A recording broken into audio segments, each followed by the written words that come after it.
Good day, good afternoon, good evening, everyone. This is Viper of Viperland, and we're back. We got Great Ace Attorney. We're in the final chapter. Things are going, and yeah, may as well just pick up here. Things are getting interesting, but you know, final chapter of Ace Attorney game, who would have thought? So, it's Lord Strongheart. He's the Reaper of the Bailey. Where exactly is this trial going to take me, I wonder? Just how deep am I about to be plunged into the blackness of the abyss? Well, I'm ready. I'm ready to head into the heart of this maelstrom and confront whatever horrors it tries to drown me under. Been sitting here for like 10 minutes listening to this Bob just jamming along. Oh. Don't let Grim find out. Don't let Grim find out. There was a point right there. Seconds after going live. Well, whatever. It just means I was right. It was a fairly logical ending point. So it's cool. What else? Alright. Well, the stand is getting packed. So, witness, please state your name and occupation for the court. Yujin Mikutoba, lecturer in forensic medicine at the Imperial Yume University in Tokyo, Japan. Hey. And Professor Mikutoba, the young lady beside you is... Ah, this is Dr. Maria Gori. Scotland Yard's practicing coroner, the daughter of Dr. Seath, I understood. Yes, Dr. Seath. Afraid I can't tell you why she's here. She just appeared. Not creepy at all. Cool. You summon this strange Japanese man as a witness to that autopsy, but you don't summon Mama. That makes no sense. She was there too. That's about the size of it. Also, who let her come in here with blades? Had her eyes boring into the side of my cheek constantly, whilst I was in the antechamber too. Poor man, the idea of it's making me shudder. The revelations about Dr. Seath that came to light some days ago defiled the reputation of the entire judiciary. She was therefore deemed unfit to appear as a witness in today's proceedings. The Ministry of Justice's decision on that is final. Well, we wouldn't want any more perjury to be committed, would we?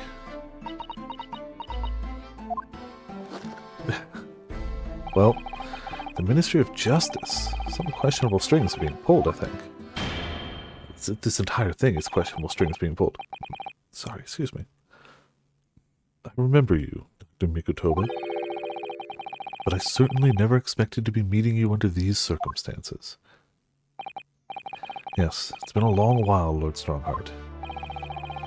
Prosecution understands that you were a visiting student of forensic science in London until 10 years ago. That's right. I studied under Dr. Wilson at St. Sinners. So, you were present at the autopsy of my brother, Lord Clint von Zeeks.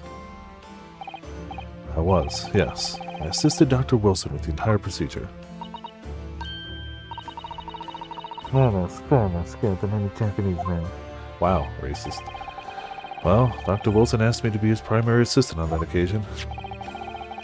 And this autopsy report was actually penned by you, I believe. Yes, I noted all of the doctor's findings, and when we were done, he read through the document and signed it.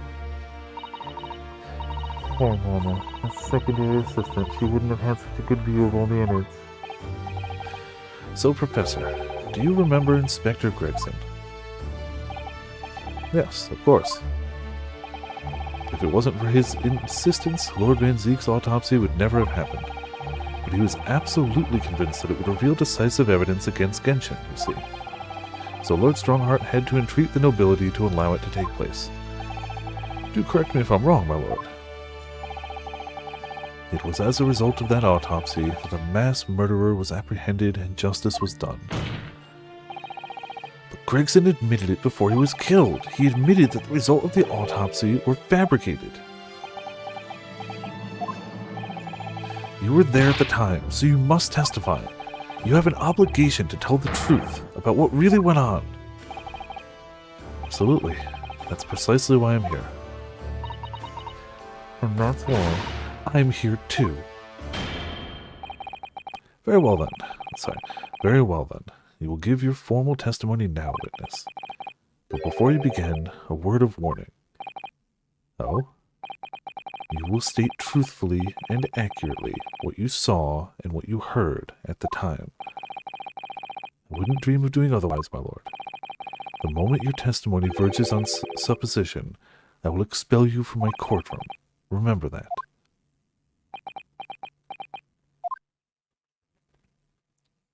You know, I'm sure this is fine. No threats. No bad times. The autopsy of Clint Van Zieks.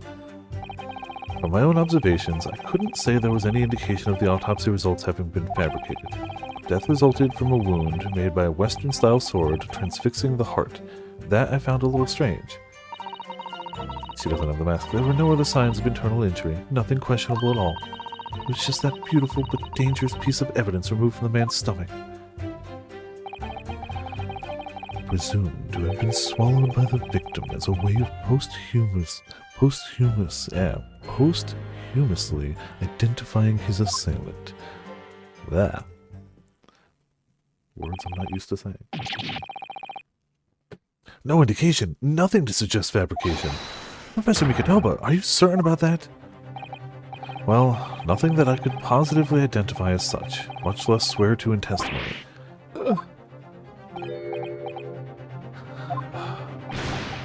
Well, anything that makes him happy is bad at this rate. Well, that clears things up nicely.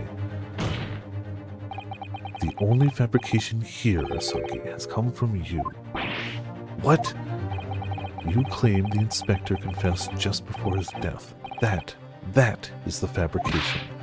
No, he freely acknowledged it. I swear he did. Freely, with the tip of a sword at his throat. The man was clearly at his wit's end. The court will give no credence to this confession that was uttered in obvious desperation. Quite simply, there was nothing questionable about the investigation of Lord Clint Van Zieks' death. And with this testimony we have, without question, uncovered the whole truth of the matter. Yeah, definitely, Sure. If I may, my lord. There was most certainly something questionable about it, and the whole truth does rather elude us, I feel. I beg your pardon.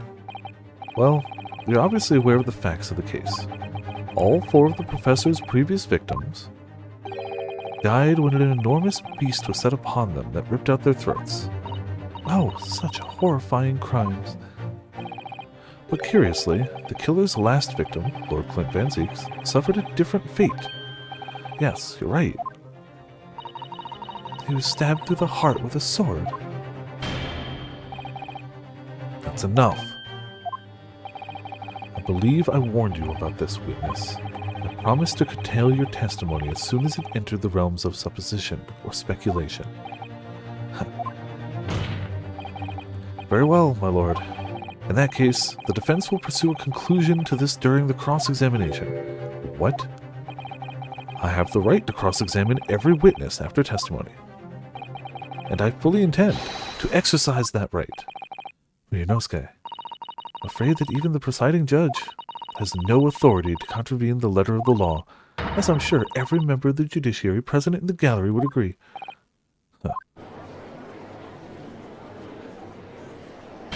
Yeah, well, very well. You may begin, counsel. However, the moment your argument strays from the established facts, I will not hesitate to bring the cross-examination to an end. Proceed with caution. The moment you start thinking that you might actually have the upper hand on me, I can just kick you all out. Yes, my lord. I mean, he can.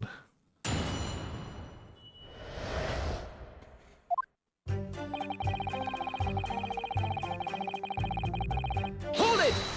What you got? You couldn't say... No, sadly not. But then you couldn't say there wasn't any indication either, could you? No, true, I couldn't. I was at Dr. Wilson's side as he performed the procedure, recording what he did. But at times, of course, he instructed me to fetch implements and such like. Whilst I was away from the operating table, obviously I could have missed something. At other times, what was the secondary assistant doing? following this Japanese man's orders to adjust the lighting or pass him implements. That doesn't mean Mama wasn't a vital part of the team. Quite, yes, so would you kindly refrain from staring at my cheek like that? Professor Mikotoba, think, was there nothing at all that seemed out of place to you? Well, yes, there was, as a matter of fact.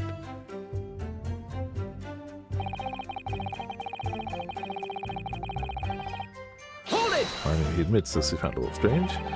All of the previous 4 killings attributed to the professor. The victims were killed by an enormous dog, I believe. Their throats were, well, mauled?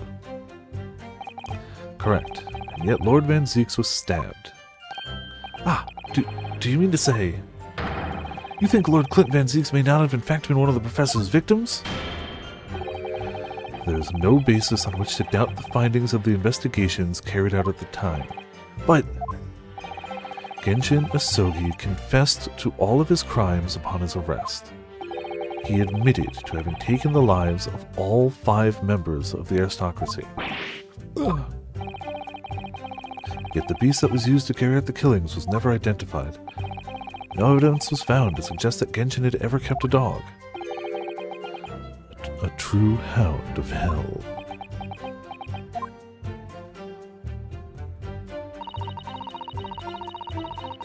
Hold it!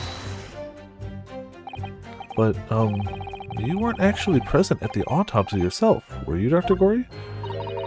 Does that matter?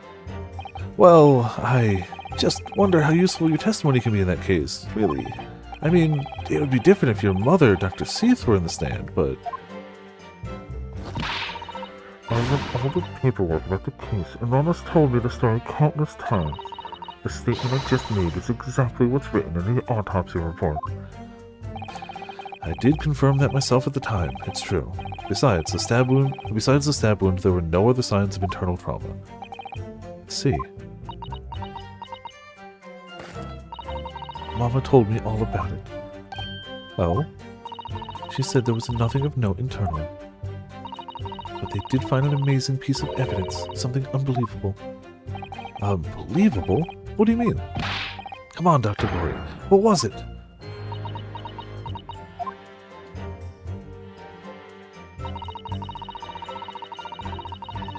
Hold it! You couldn't be more vague about that. What exactly was it, though? What does beautiful but dangerous mean? Well, it was sparkly and round, with a hole, as if it might slip over a finger, perhaps. It was a ring, belonging to Genshin Asogi. My father's ring? It was inside the victim's stomach! At the time, Genshin wore a large ring on the digitus quartus of his left hand, the 4th, or ring finger. I'd understood it was some sort of keepsake. My father left Japan for London 16 years ago. I was 8 years old, but I remember that ring. You do? My father's possessions were sent to our family home in Japan after his death, but the ring wasn't among them. Obviously not. It was a key piece of evidence. It remains under lock and key in the stores at Scotland Yard to this day. Why? Even if it was a key piece of evidence, you convicted the man, you put him to death, he's dead. Why hold on to the evidence? Why? Why not, once all that's said and done, count it as part of his belongings and send it back? After the autopsy, Genshin was summoned by the police to check for the presence of his ring. It wasn't on his hand, of course. Moreover, there were deep abrasions on his finger where it had been pulled off.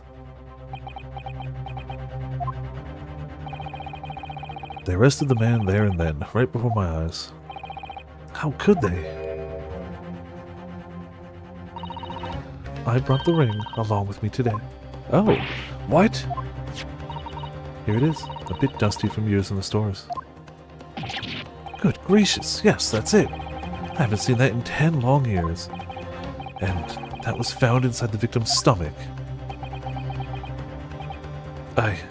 Yes, I'm afraid so. You hesitated there, Professor Mikotoba. Should we read something into that? Well, it's just that thinking back now, I didn't actually witness the moment it was extracted from the victim's body. Oh my, really? At that precise moment, Dr. Wilson had asked me to fetch him a new scalpel, you see. Dr. Gorey, the removal of historic evidence from the stores requires my consent, does it not? Fuck you. However it came to be here, the court cannot deny that this is crucial evidence for today's proceedings. Very well, you may submit it. Alright, so there's gotta be something suspicious about the ring, otherwise he wouldn't be trying to hide it that much. Mr. Sogi's ring has been entered into the court record. It's not the sort of ring normally seen in Japan. They almost look like claws protecting that jewel. Now let's take a good look at it real quick. These fat claws are doing a good job of protecting the equally fat gemstone in the middle of this ring. Yes, if you were clumsy, you could give yourself a rather nasty cut on them, I should think. Ow! Now my finger's bleeding. The claws really are sharp. Oh my, that was very quick clumsiness, Mr. Naruhodo, even for you. Ugh, who would make such a dangerous ring? You couldn't swallow it without doing yourself some fairly serious damage, surely. A sticky mochi bun of about that size would go down much better with some red bean paste in the middle. Agreed, yes. Someone as clumsy as me would probably manage to choke on it somehow. Okay. So it's very large, very pointy.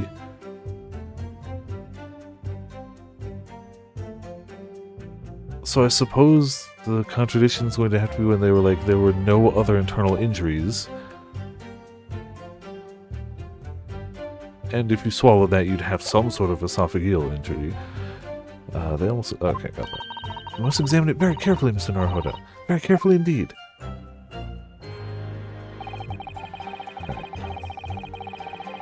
Hold it! And that was the decisive piece of evidence that led to Genshin Asogi's arrest.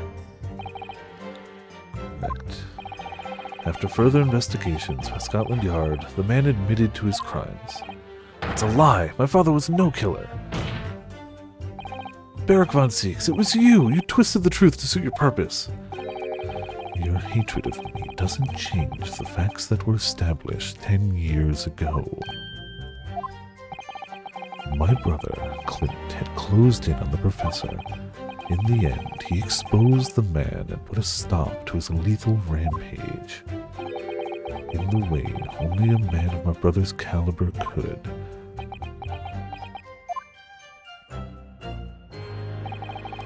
That's everything, is it? Poor father, he looks so troubled. Perhaps because 10 years ago, something happened that's been weighing on his mind. Oh, I couldn't say were his words. That phrasing was very deliberate, I'm sure. I wonder if he's had his suspicions all these years. If that's the case, we need to use this cross-examination to prove what really happened, and remove any trace of doubt. We could establish that Kazuma-sama's claim of fabricating evidence was true. We can't shy away from this now, even if what we might uncover could lead to total calamity. Don't worry, Mr. Naruhodo, I'll be right beside you, whatever may happen.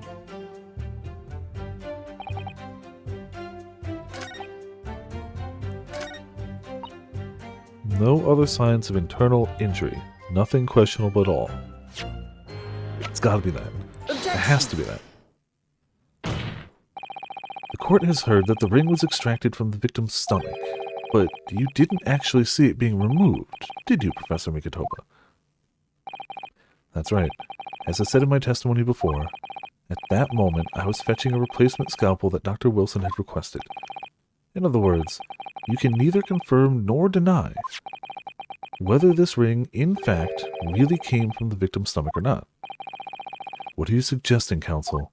That the ring was never in the victim's stomach to begin with. It's entirely feasible that Dr. Wilson fabricated that detail about the autopsy. What are you saying? That Dr. Wilson was in the possession of the ring in advance, after it was somehow stolen from Mr. Asogi. And he produced it during the procedure, pretending to have found it there and then in the victim's stomach. Objection!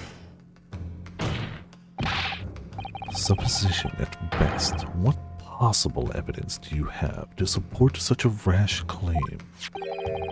This evidence, right here. That's the autopsy report. It's explicit in that report, counsel. Other than the ring, nothing unusual was noted internally, so I'm not sure how you intend to prove your point. You've already done it for me, my lord. The lack of internal injury says it all. What? to swallow a ring of this size would require considerable effort and determination. And in addition to its size, there are the sharp claws around the gemstone to contend with. My brother was a determined man. His esophagus was made of lead, hard as steel. Nothing could cut it, and in the brink of death, even more so, I'm sure. He would have stopped at nothing to ensure that evil killer was brought to justice. But if he really had swallowed that enormous ring, it's inconceivable that no traces of its passage down his throat would have remained as internal trauma. No.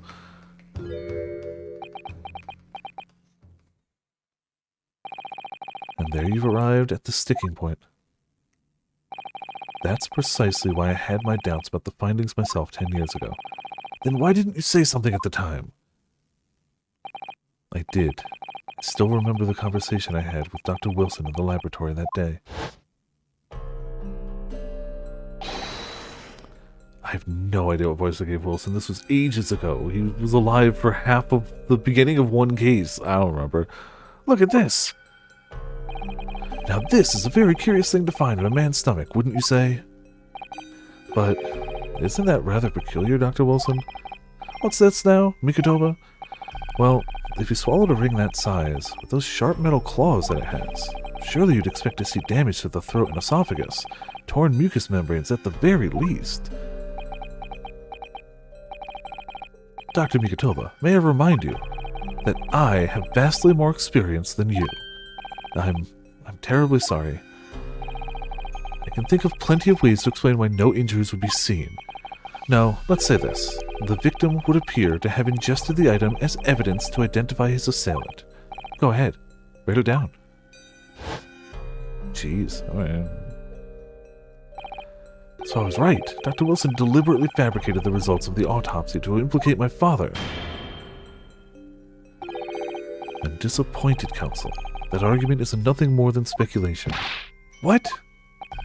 Dr. Wilson was Britain's leading authority on forensic science and autopsy work. There is no scientific basis on which to doubt the man's expert opinion. Pardon the interruption, my lord, but damage to the mucous membranes of the throat is easily identified even in living subjects. Using a device called an endoscope, recently demonstrated in practical use in France. I want one. The government can pay. I will not pay for your fund. I don't think so. And Dr. Gorey, rest assured that your removal of evidence from the stores without permission will not go unpunished. Chuck a knife at him. We open up the dead to find the truth. I beg your pardon.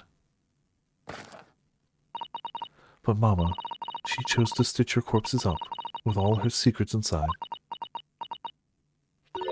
That's wrong. Dr. Gorey, it's looking as though she's chosen to walk a different path to her mama.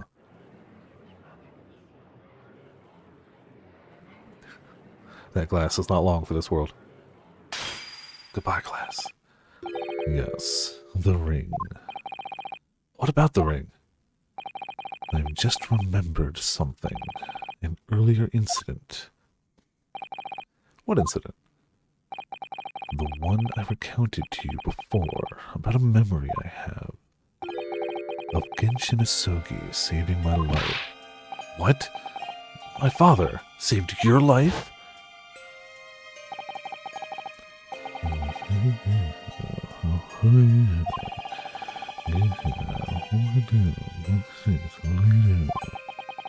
All of a sudden,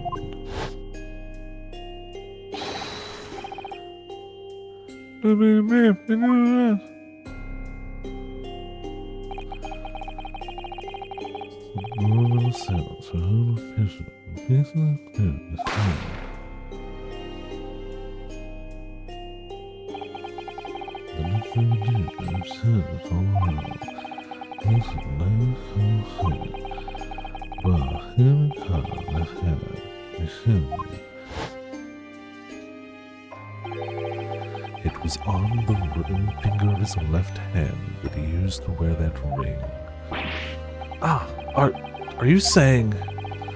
I've always believed those thugs were after me, but now I'm starting to question if perhaps I wasn't the intended target at all. Wait, but... Genshin was arrested 2 days after that attack, and in that short interval, the decisive evidence needed to indict him was miraculously found. You mean, the ring was stolen from him? You think that's what those thugs were after that night? Objection! Yeah, of course. Oh, not from who I expected. You pathetic coward. You expect me to believe that you weren't involved. What do you mean by that? It was you, wasn't it? You're the one who took it. You stole my father's ring. You set the whole thing up so you could paint him as a mass murderer and have him rest. Kazuma, open your eyes. Inosuke, you must know deep down.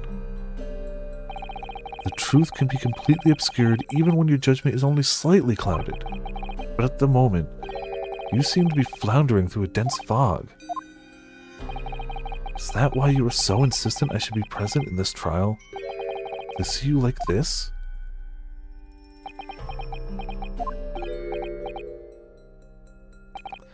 Well, this is an amusing spectacle. What a grandiose expression on your face, as if you were Lady Justice herself. It seems you've thoroughly convinced yourself of this alleged fabrication of the autopsy results. Hey, Sor, how's it going? Welcome to Viperland in the chat. How you doing tonight? So much so that you're apparently blind to the blatant contradiction that would be born of it. What? Though it's extremely hard to believe, let us imagine that there was some misconduct during the autopsy. If that were the case, why would Asogi not have disputed the findings in his trial? Oh. In the closed court hearing 10 years ago, the defendant never once denied the claims against him. But it was a closed court. Most people don't know. Only you. Actually, I imagine Mikotoba and Barrack were there too. So, not just him. Isn't that right, Lord Van Zeeks? Yes, that is indeed correct. Upon hearing the verdict of guilty, he merely closed his eyes, quietly accepting the judgment. It's almost like he was in the court of a foreign land, accused of murder, with evidence forcibly taken from him to, prove his guilt. While the person in charge was the person pulling the strings. It's almost like he realized there was nothing he could do, and anything he said was just gonna waste time. I mean, maybe. The actions of a man who has accepted responsibility for his deeds and is resigned to his fate. But then... Oh my, that is very strange. But if Mr. Asogi did nothing to oppose the charges against him, then... that would surely mean there was no fabricated evidence. An obvious conclusion, at which you should have arrived many minutes ago, Prosecutor Asogi. Your twisted loyalty and clouded judgment are hampering your ability for logical thought. Genshin Asogi's silence at his hearing can mean only one thing. There's no fabrication of evidence during the autopsy of his final victim 10 years ago.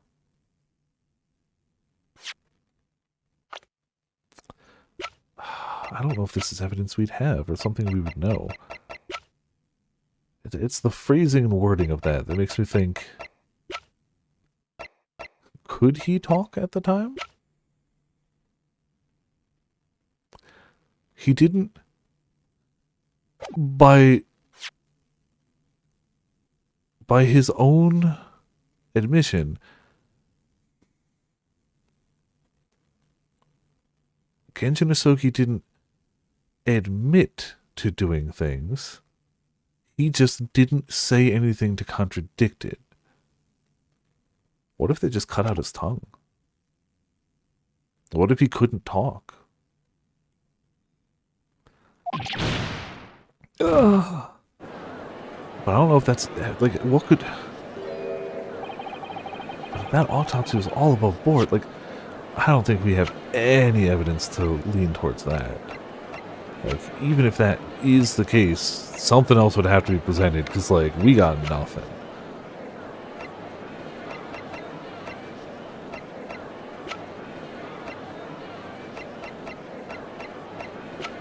We don't even have, like, a picture of him or something. The only thing we have... Where was the... Not passport. Sogi papers.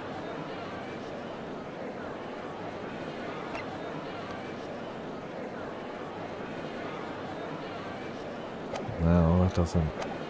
Alright. There'll be nothing stopping Lord Strongheart bringing this trial to an immediate conclusion.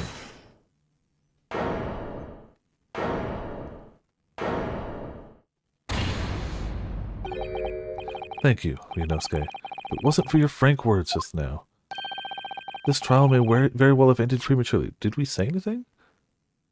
We didn't! We thought it! All we did is, like, the only thing we said was, but then. Like, that's the last words we said. And, like, he can just read our mind. It's fine. Also, Eric, how's it going? Welcome to Viperland in the chat. How you doing? Kazuma. What's this latest absurdity, Council? My lord, your reasoning is perfectly sound. But for one giant hole, I beg your pardon.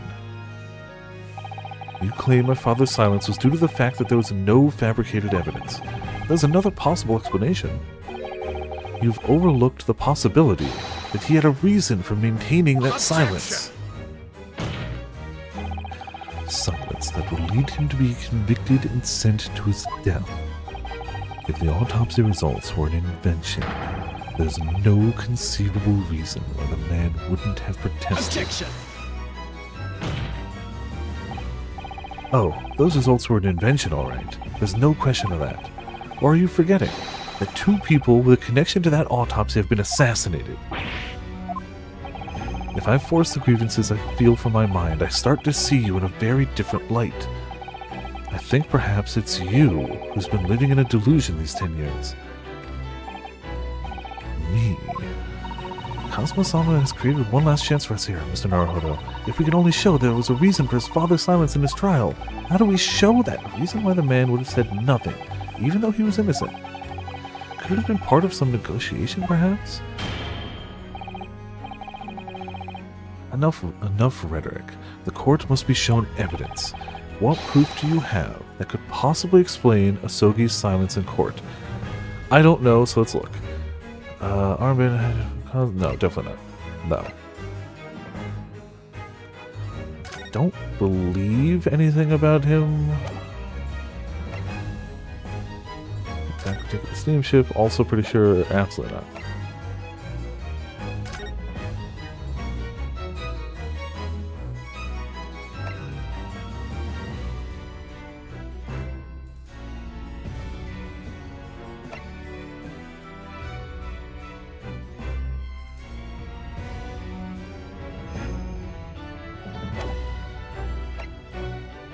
Photograph.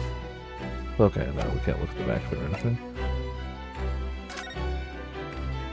Pretty sure the gun doesn't have anything to do with it. Same with the policeman. Would you safely count that out? Same with the wig, definitely not. Same with candelabra.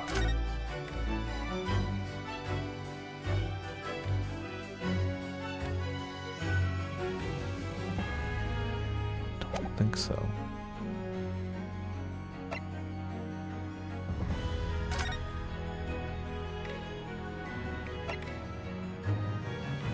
Also pretty sure that's not going to matter.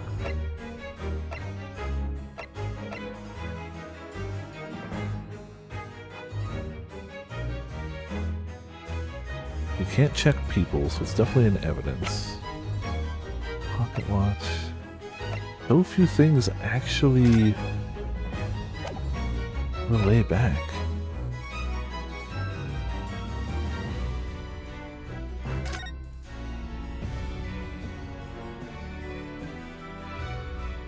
Last one tested. Good luck on the fishing. Hope you catch something good. The knowledge I will never see my home and family again, but I read nothing about my chosen path.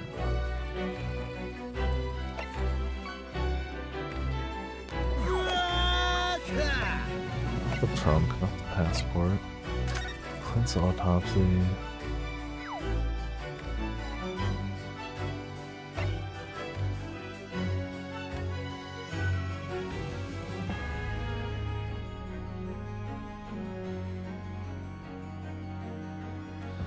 Recent scarlet ink stains visible on the little and ring finger of the right hand, but no document of corresponding ink was found.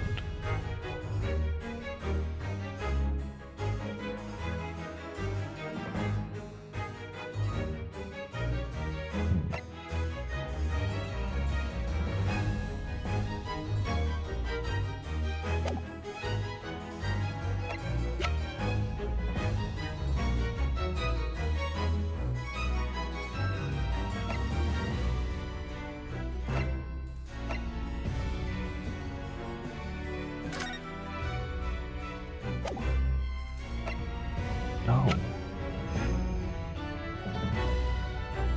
Again, the assumption is he clearly couldn't talk. But why?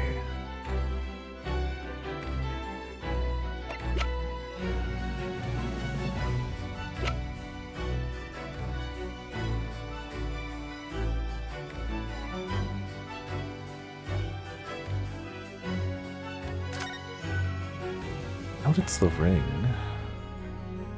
Also, there's nothing else to examine on it.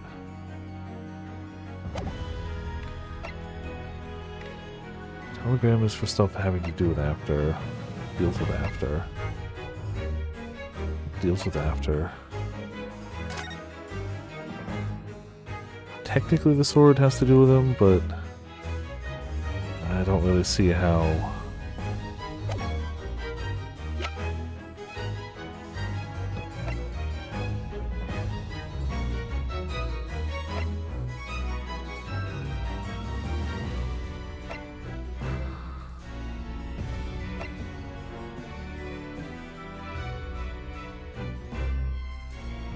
I really don't know. I want to say it's the Asogi papers, but I don't know why. It's just there's only a few pieces of evidence that really deal with him, and it's the Asogi papers and technically the sword and the ring. I don't think it's the ring.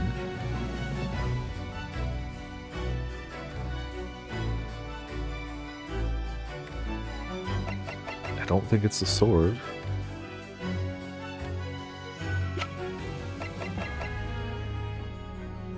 To be fair, I don't think it's the Asogi papers either. It's just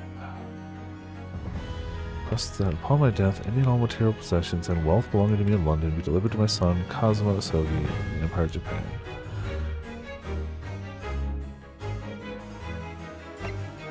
It is with deep sadness that I accept my fate in this foreign land, and the knowledge that I will never see my homeland or family again, but I regret nothing about my chosen path.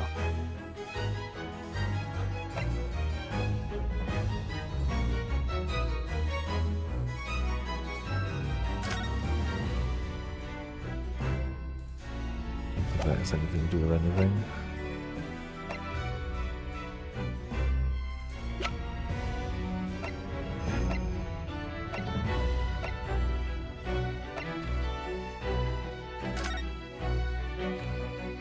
This doesn't deal directly with him.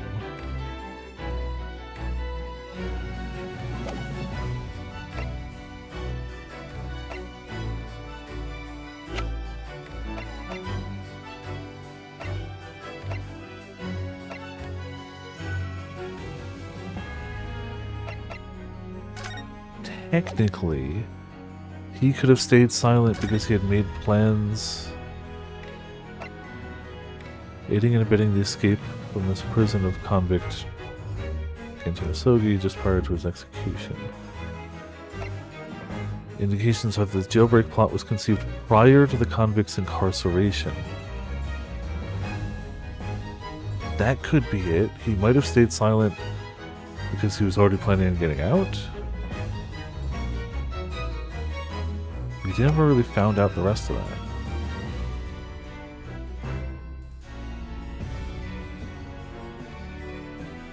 In my mind, it has to be the dismissal notice or the papers.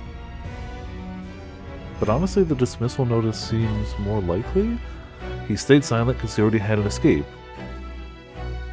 They had evidence against him. He couldn't really say much about it. He couldn't really do anything about it because it was rigged against him. But he had an out. Take that! Come on. It's true that Genshin Isogi's silence during his trial resulted in his conviction. But that didn't actually lead to his execution. On the contrary. It led to his escape. An escape that was only possible because he'd been sentenced to death. Although I find it hard to believe my father would have negotiated in that way, the defense is correct. A fake execution, falsification of a death certificate, and a jailbreak inside a coffin. Clearly such an elaborate plan couldn't have been carried out by my father alone. He must have had the help of a collaborator from the judiciary. I have here the dismissal notice of the chief warder who was working in the prison at the time. The notes read, there are indications that the jailbreak was in planning prior to the inmate's incarceration. In other words, there were suggestions of some sort of negotiation between Mr. Sogi and the British government. In exchange for his silence in court, he was given an assurance that he would be broken out of prison. Yes, with that sort of clandestine agreement in place, I can imagine he would have kept very quiet. Excuse me. I would go further than that, in fact. I would say the elaborate jailbreak of Mr. Isogi can be explained in no other way.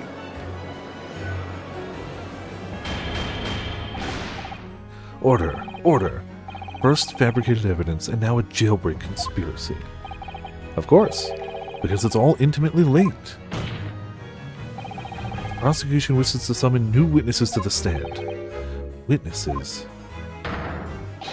People who can testify about the jailbreak that took place 10 years ago. Governor Caden and the police chief warder at the prison. I won't allow this trial to turn into a farce to summon the governor of the prison after all these years. No, there wouldn't be any trouble, my lord. What? Father. My dear friend may appear a little rattle-pated at times, but I can assure you he's extremely thorough. He wired both Barclay and the local prison earlier, asking Governor Caden and Mr. Vigil to attend the Old Bailey as a matter of extreme urgency. Mr. Sholmes, did that? Are you telling me that? Both men are, unless I'm much mistaken, waiting just outside the courtroom at this very moment. Oh, well, I guess they're already here. My lord, you must permit this trial to proceed as you declared at its outset. You promised that we would stop at nothing to uncover the whole truth behind these disturbing findings. Well, yeah, it's because you didn't think we'd actually find it. Very well. Sorry. Very well. Bring in the witnesses. Make no mistake, I too would like nothing more than to lay this business to rest once and for all. You notice he didn't say, find the truth. He didn't say, we would stop at nothing to uncover the whole truth. He wants to lay it to rest. He wants no more people to talk about this, ever. Which of course would benefit him greatly, as the person entirely in charge of all this, and orchestrating all this, and in power.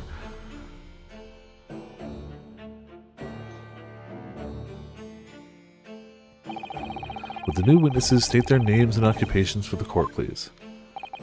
Aye, Barry Caden. Barry Caden, I'm just getting it, it took a minute. Governor of Barclay Prison. Everyone calls me gossip. I sell jaunty little tidbits to passers-by. The other persona, if you don't mind. Oh, I do beg your pardon. Of course.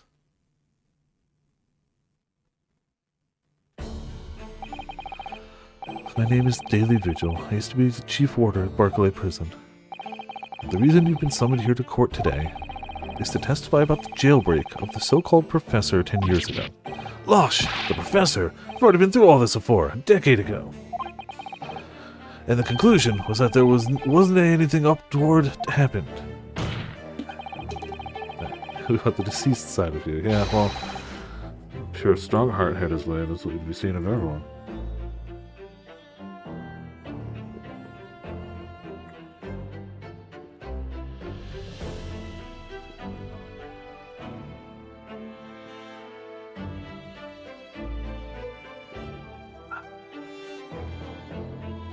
Alright, sorry, need a little bit of water. Throat's a little dry. And while I'm paused for a second, I know I have a little notes.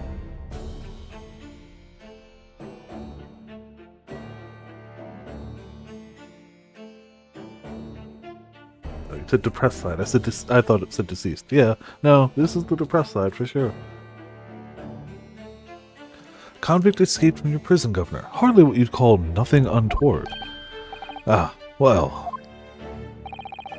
The convict's death certificate was somehow falsified after he was allegedly executed, and he escaped the prison inside his own coffin. A plan of that complexity could never have been carried out without the help of somebody of influence inside the prison. Governor Caden, don't imagine that the passage of time will afford you any protection. If it turns out that you were involved in the plot to break Mr. Sogi out of your prison, then of course, the consequences will be very serious.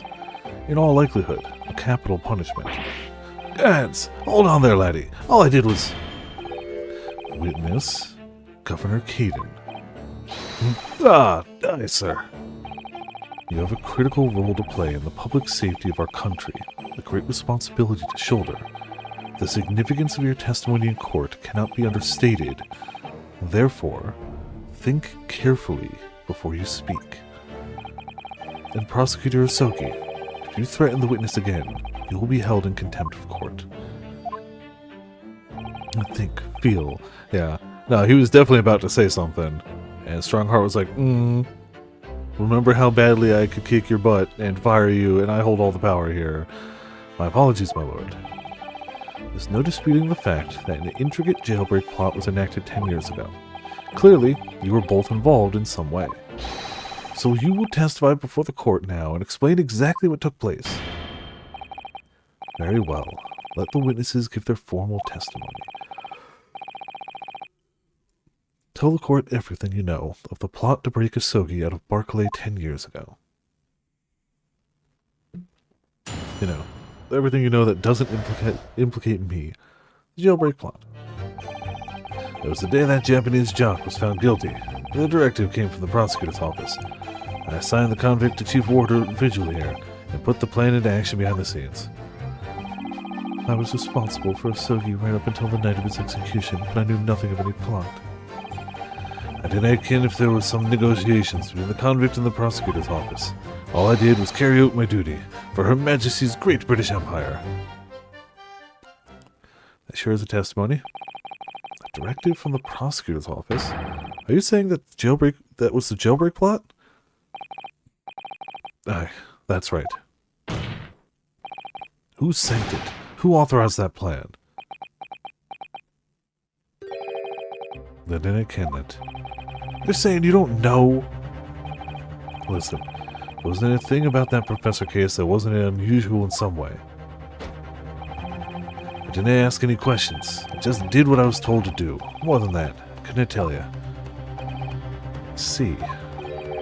But if the jailbreak plan originated from the prosecutor's office, then one thing is very clear. As suspected, there were clandestine dealings going on between Mr. Asogi and that office. The jailbreak was promised in exchange for Mr. Asogi admitting to crimes he didn't commit.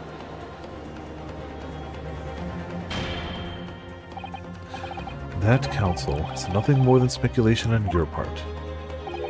So, let me ask the defense. Oh, yes, my lord. I fail to see how these witnesses have any more pertinent information here. Do you intend to assert your right to a cross-examination? Yeah, always. Absolutely. I have no intention of squandering a single opportunity, my lord. Seems all you Japanese are fiercely tenacious. Very well. Proceed, counsel.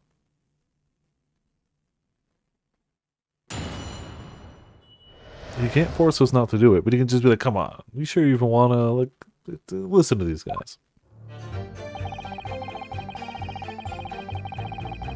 Hold it! Did you say you didn't know who actually issued the directive? Aye, that's right. All I can be sure of is that it was official. But if it was from the prosecutor's office, that narrows down who could have issued it straight away. And it wasn't me. Can I even say with certainty that it did originate from the prosecutor's office? What? There's no telling where it started. There's a fair chance it came from higher up the ladder. Basically, can I give you any indication of who was behind it? You can't be serious! All we can say for sure is that the order must have come from somebody in authority, I suppose. The likes of us on the ground, as it were. Didn't I bother with idle speculation? We just get the job done.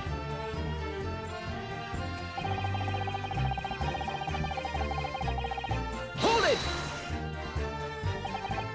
So, Mr. Vigil, you didn't know anything about it at all. That's right. My only role in the scheme was as a scapegoat. That's right, isn't it, Governor? Some poor beggar had to take the rap for it. Alright then, who else did know about the plan?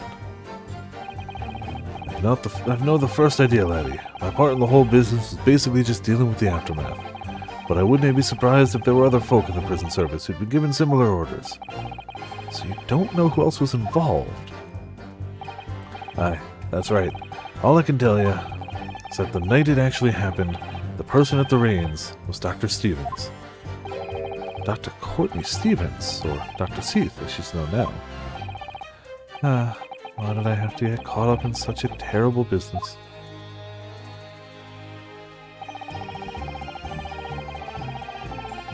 Hold it! Did you not notice anything unusual happening in the lead up to that night? Oh, everything was unusual. Exception after exception. After all, it was the professor. The man had terrorized the country as never before with his crimes. In order to hide his identity, he was forced to wear an iron mask over his head. Hideous treatment. The fellow was surprisingly docile for someone who'd taken the lives of 5 of the country's nobles. Being the chief warder, I was the only person permitted to approach his cell. I still hardly believe that I was duped by my own country.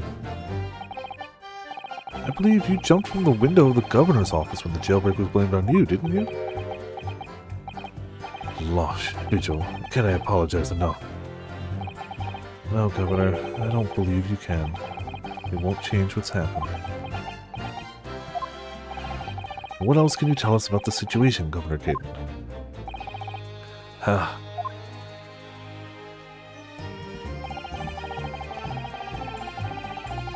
Hold it!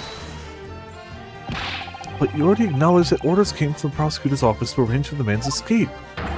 There must have been some sort of negotiation. It's the only explanation. Aye, well, be that as it may, I didn't ken anything about that. The witness stand is no place for telling what you don't know for sure. I ken that much, I do. And I presume you also know this. Not telling what you do know is a criminal offense. So you were just following orders, is that it? I'm afraid that won't absolve you of guilt here. A man was still killed illegally, even if he was a condemned criminal. You may very well be found complicit in murder, Governor. So that's what it's to be, is it? Even with the threat of conviction, you won't break your silence.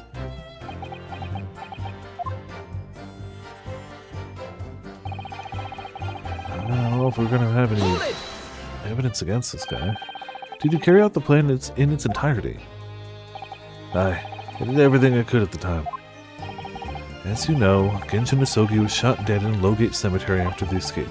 Tell me, was that part of the plan too? My instructions were getting the jock out of the jail and nothing more. But can I tell you anything about what happened after that? Only, personally, I believe his death was the last part of the plan. Excuse me! Hello? Mr. Vigil, is something wrong?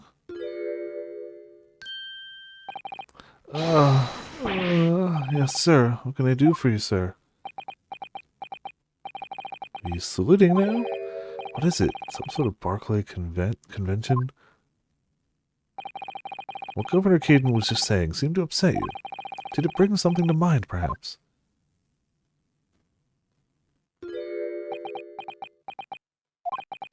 For the last 10 years, I've completely blotted out the memories of that time from my mind. I was betrayed by my superiors in the name of my country. Just as my father was betrayed, it seems.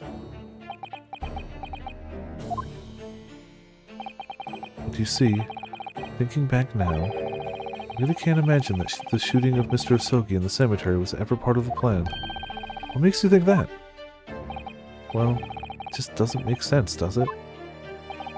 Make the man admit to crimes he didn't commit with the promise of a jailbreak, only to kill him in the end. That's treachery of the worst kind, but the point is, if the intention was always to betray him, why would there be any need for all the chicaneries of an escape? Ah! Yes, that's quite true. If whoever negotiated with Asogi never intended to keep his or her end of the bargain, it would have been far simpler just to let the man be executed in prison as dictated by his sentence. It all happened in that vast chamber of secrets. Oh, excuse me, sorry. That is Barclay, behind the high prison walls. Suppose nobody knows what really went on in the execution room now.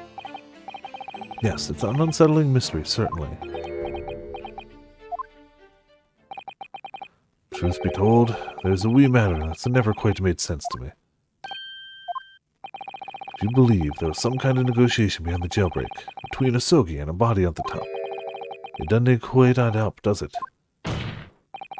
Governor Caden, I must insist that you explain these doubts that you have, by amending your formal testimony. Grats! Aye, go on then. Ah, Strongheart. Seems to me that Japanese fella didn't have nothing to bargain with. Admitting to the crimes, that was what he had to bargain with, surely. Can I say that I must see that myself? After all, did the prosecution have conclusive evidence against the Charlie, eh? This, you mean, discovered during the final victim's autopsy. There's every possibility this conclusive evidence was fabricated by Scotland Yard and the prosecutor's office. Possibilities are all very well. Nothing has been proven. You can holler about misconduct in the trial 10 years ago all you'd like. But if you can't establish that it happened with hard evidence, no one is going to listen. Aye, that's right. So what I'm saying is, the convict had nothing. Nothing he could use for any kind of bargaining at all. The witness makes an astute point. Logically, it would seem no negotiation could have taken place. And yet the plan to break the man out of prison was definitely put into practice. So he must have been armed with something that gave him an angle to negotiate. So Asogi-san agreed to confess to the crimes because he was assured he'd be broken out of prison later. I really don't think that Kazuma-sama's father would have engaged in such negotiations. But perhaps something compelled him to agree. What a terrible thing, using the law to legitimize such underhanded dealings with a desperate man. Only to double-cross him in the end. It's quite the opposite of justice. I can't help feeling there's something about this apparent negotiation that doesn't quite add up. Something doesn't quite add up, Mr. Naruhodo. No, it doesn't, but I can't quite put my finger on what yet. Well, in that case, we must keep digging until we identify the problem. Okay. So it's got to be the bit about the... nothing to bargain with.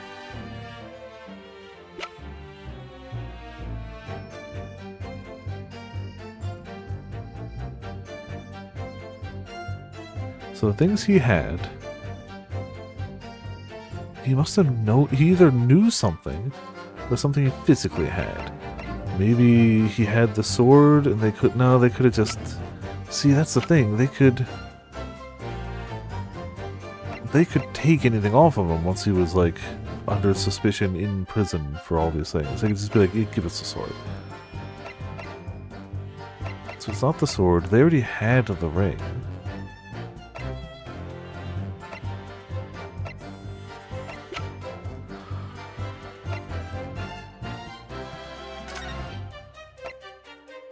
It is really weird about the Scarlet Ink. Like, that's gotta have to come up with something.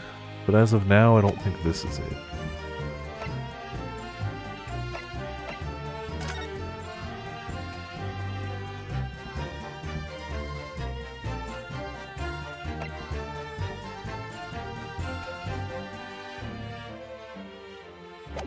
They could have threatened his kid. The wording of that, I don't know.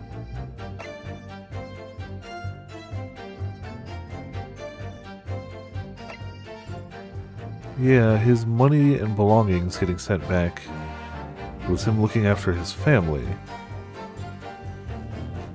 Oh, wait, no. No, this is something he had to bargain with. It's the other way around. That's what he'd want.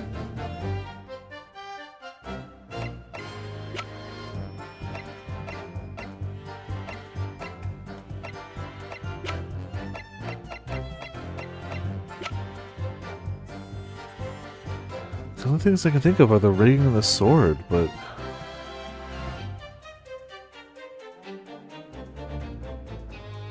But they definitely had the ring and could have easily gotten the sword.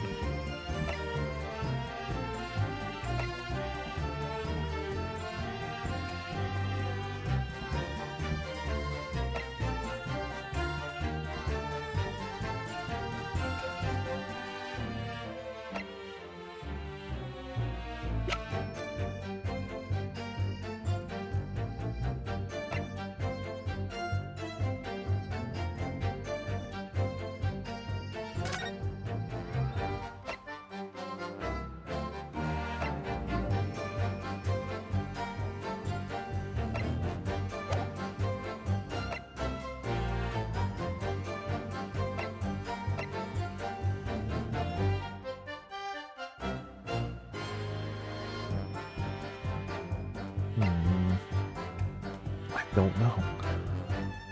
I don't know. I definitely can foresee reasons why he'd want to agree to the bargain. I don't see what he brought to the bargain.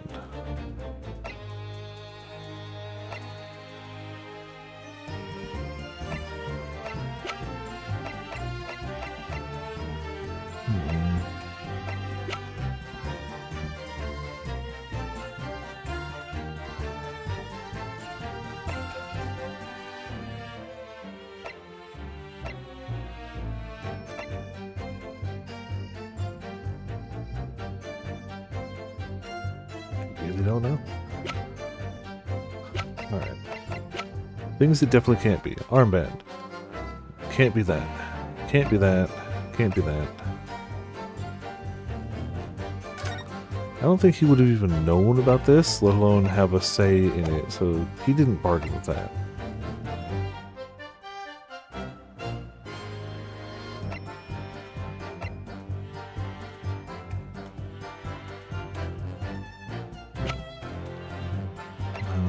No, definitely not. Very unlikely. Definitely no. No, no, no, no. Pretty unlikely. Very unlikely.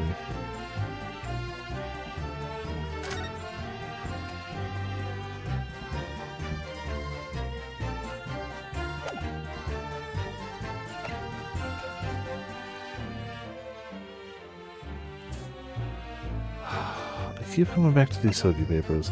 Nothing, the trunk doesn't help. Passport, no. Clint's autopsy. I don't think he could have done anything with that. Well, but the Clint autopsy does mention the ink, which I definitely think is suspicious, but I don't know if it helps us here. No. Probably not. No, no, no. So, realistically, the only ones it can be, unless I'm really missing something, is ring, sword, autopsy, papers. I don't think it's ring or sword, unless he was hiding the sword, and even then, why would they care? Murder weapon, I guess.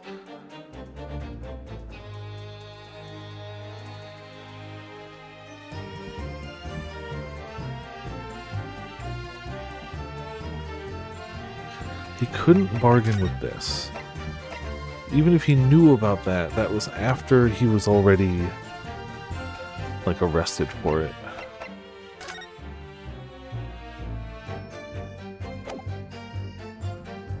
I so don't know.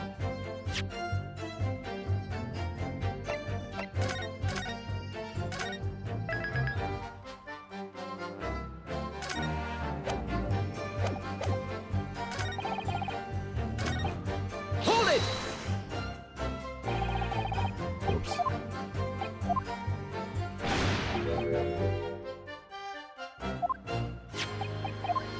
Objection! Jeez.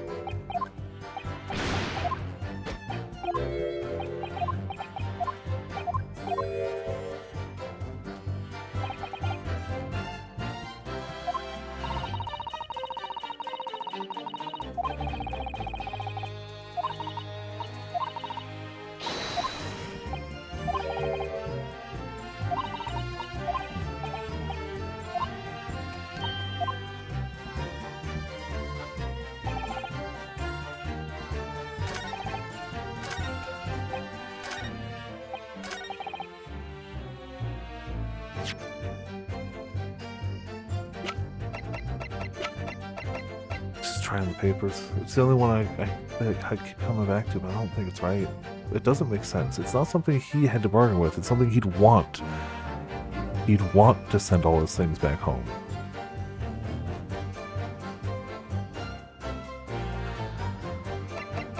He couldn't have known about that till after anyway. The sword kind of goes back with the rest of it. It's things he'd want sent home. What gave him any power in the negotiations? Objection! Confessing under oath to murders he didn't commit and a verbal assurance of later being broken out of prison. Genshin Isoki was taking an incredibly risky gamble. Very true. There was nothing to stop the British breaking their word and executing him behind closed doors anyway. Under normal circumstances, no man would stake his life on a gentleman's agreement like that. Which means that Mr. Isoki must have had a trump card. Something that guaranteed he wouldn't be betrayed. Some kind of weapon. Avars, the fellow couldn't have possibly have had anything like that. But you know that he did, Governor. The Isoki Papers, the name given to the last will and testament of Genshin Isoki. Turns out that Mr. Isoki was hiding his will in his cell at Barclay. Before a vigil caught him with it one day. You squealed, did you wee rat? Did I not tell you to keep that a secret? You can't touch me now. Well, I mean, metaphorically correct, but physically, yeah, he can. He is. Ugh! When Mr. Vigil caught sight of that will through the bars of the convict's cell, Mr. Isoki pleaded with the warder. Alright then, well, what's on that paper? Last will and testament. This will is the only weapon I have left now. A weapon! And after the convict had been killed following the elaborate pretense of the jailbreak, that document mysteriously disappeared, didn't it? Well, yes, all the prison warders searched through the belongings in the cell, but that will was just nowhere to be found.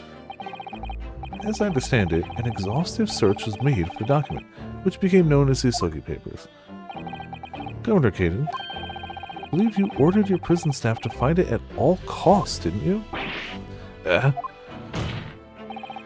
I be right in saying that you knew that the so-called Isoki Papers had the potential to make great waves somehow? Jeez, what the blazes are you blethering about? The will was found, right and proper, in the fellow's cell where you said it would be. But how can that be? Where in a cell?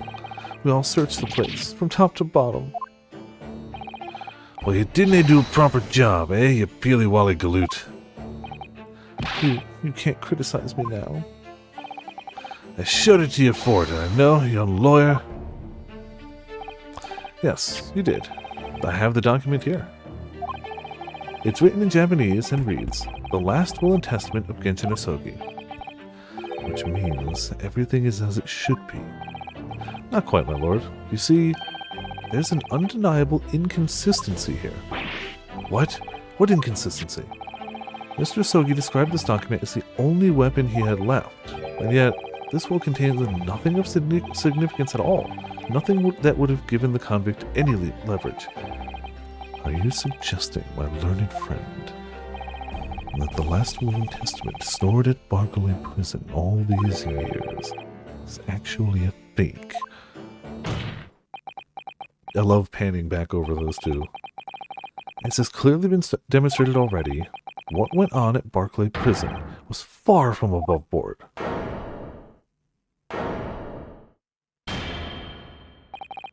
That last vilification by the defense was an affront to the entire British legal system. Good, the entire British legal system deserves it. Look at all this stuff you've done. This absurd notion of a weapon is something for which we have only the former chief warder's word. The man could quite easily be lying, or at the very least, sorely mistaken. What? No, I definitely heard him say that, I swear. Clearly we need to get to the bottom of this. We need to know exactly what happened with these so-called Asogi papers. A waste of time. If the will was fake, where's the real document? Objection! Yet probably hidden by you. Mr. Vigil was stabbed in the back by the judiciary 10 years ago. He lost everything, very nearly his own life. And now you're going to do it again. You're ready to brand him a liar and turn your back on him without even letting him defend himself. It's clear that Barclay Prison is hiding something. It's clear that the jailbreak was masterminded by somebody in the prosecutor's office. It's clear that some illicit negotiations took place. Is your lordship just going to gloss over these obvious facts? What did you say? You should hear more from the chief warder. Have him testify again. Trial must go on. The man's voice must be heard. It would seem that a vocal few here are utterly blind to the truth. Very well, then. Let the witness testify again. Tell the court precisely what you think you saw of the convict's last will and testament. Yes, sir, my lord.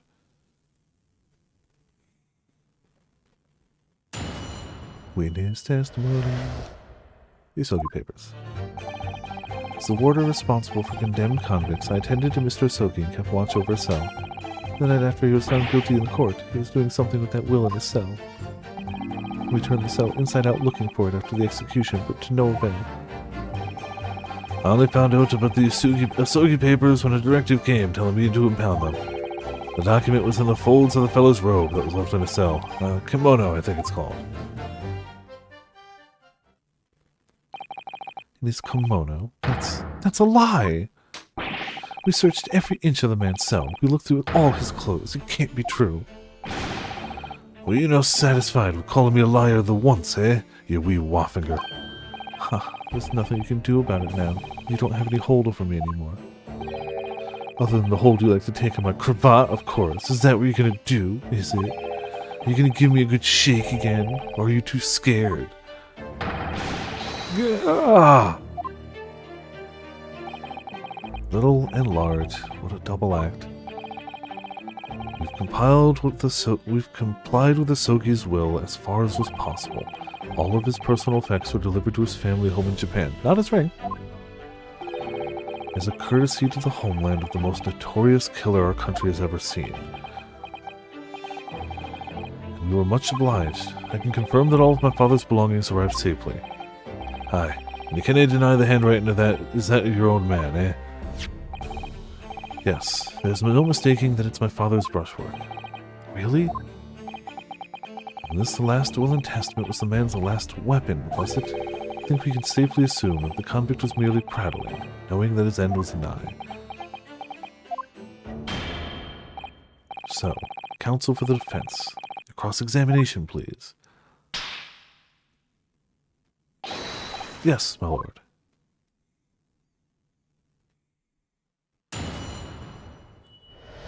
All right.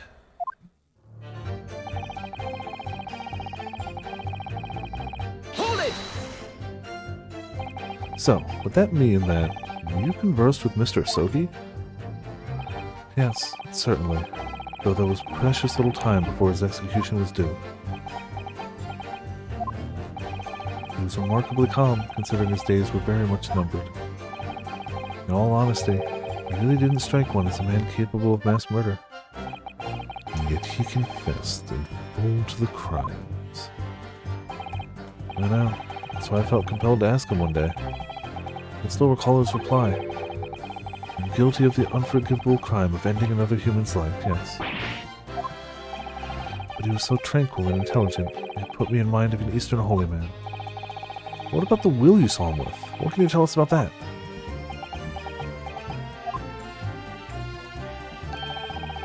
It was the beginning of all the drama. I remember it very well, yes.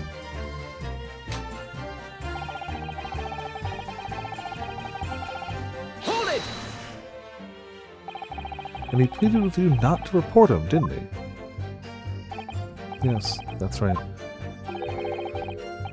And like the bump into your eye, didn't he tell me a blatant breach in trust that was? I could see that the man had a noble spirit, and I found myself wanting to treat him accordingly. According to what you told us 2 days ago, the convict had been strictly forbidden from having any writing materials whatsoever. Yes, you're quite right. So when exactly was the will penned? That was before the man was remained in Barclay, obviously. Yes, at the prosecutor's office under supervision of the relevant authorities. I personally instructed Asogi to make a will for the benefit of his family and his homeland. In that case, why was it found in his cell? What do you mean by that? Well, if it was penned at the prosecutor's office, you would have expected that it would remain there for safekeeping, surely. It's curious. There doesn't seem to be any obvious explanation for why it was subsequently found in the convict's cell. Well, the defense makes an astute point. Well, Governor? Prisoner Governor cannot be expected to ken the inner workings of the prosecutor's office. In that case, Lord Strongheart, perhaps you can shed some light on the matter. Donna, I am unable to offer an explanation here and now. I would have to consult with the notary responsible for the will at the time.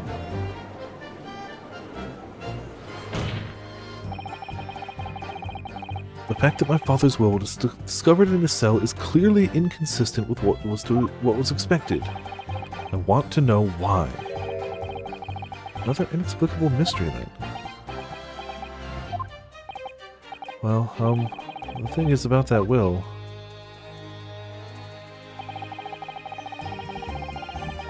Hold it! It was the governor who ordered the search for the will, as I understand it. Is that right? Yes, and when I reported back that we couldn't find it, he grabbed me by the cravat and yelled, "It cannot have been disappeared completely!" in my face. Aye, well, it is due to the governor to keep everybody working as hard as they should. I think the governor needs a wee taste of his own medicine, Mr. Naruhodo. Point is, it was clearly considered a very important document, wasn't it? But it proved impossible to find. That's right. Then before I knew it, it was in the morning paper, that blood-curdling article. The executed mass murderer who'd risen from the dead. Oh, you mean... The article based on Mr. Drebber's experience in Lowgate Cemetery. Yes, that was it. The day after I'd read that news, I was summoned to the governor's office. And that's when the awful accusation was made.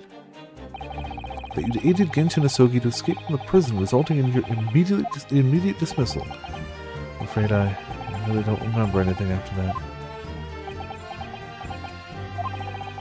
As the governor of the prison, I had no choice. I couldn't have done anything else.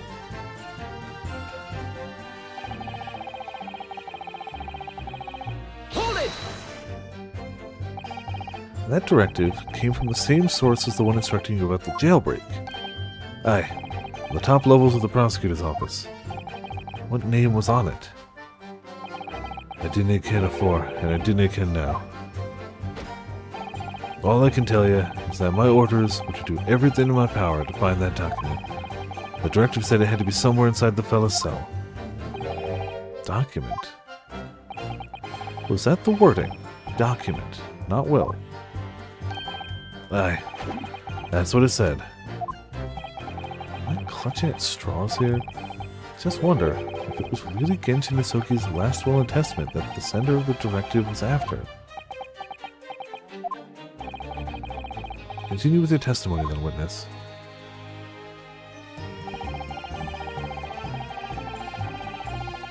Hold it! And Mr. Isoki's kimono? Aye, the one he'd brought with him when he was locked up. Yes, he was permitted to have his personal effects with him during his incarceration, I understand. That's right, he was granted as much freedom as possible during the few days before his execution. Indeed, he had a number of items of personal significance, I remember. He was very reluctant to part with them. Some books, that kimono, his sword. His sword? Karuma, the famous sword of the Isoki clan. It bears the soul of my family. I don't doubt it, but I wasn't really getting at that. Yet it being the soul of the clan, could the man have had a more obvious weapon? Have some respect for Inosuke. Respectfully silence? The warders carry firearms at all times, and the inmates have shackles around their ankles. He couldn't have hurt anybody with that thing. Still, he was allowed a sword, but no writing materials. Aye. He wrote that will before he came to stay with us at Barclay, you see. Dr. Mikitoba was asked to bring the necessary Japanese writing implements to the prosecutor's office. A Suzuru inkstone, black sumi ink, and some Hansai rice paper, no doubt. I was present when he wrote it, but I'm sorry to say, the letters just look like a squirming mass of jet black earthenworms to me. Excuse me! Are you feeling faint, Mr. Vigil? Mr. Vigil! Sir! It was Scarlet, sir. Ah. There's the link. What? Oh, I'm terribly sorry. I didn't mean to blurt it out like that.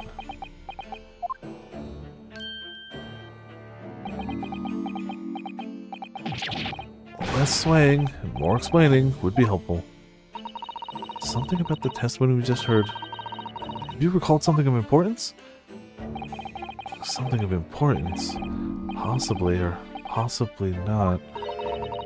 Unable to tell which way he's leaning, I'm afraid.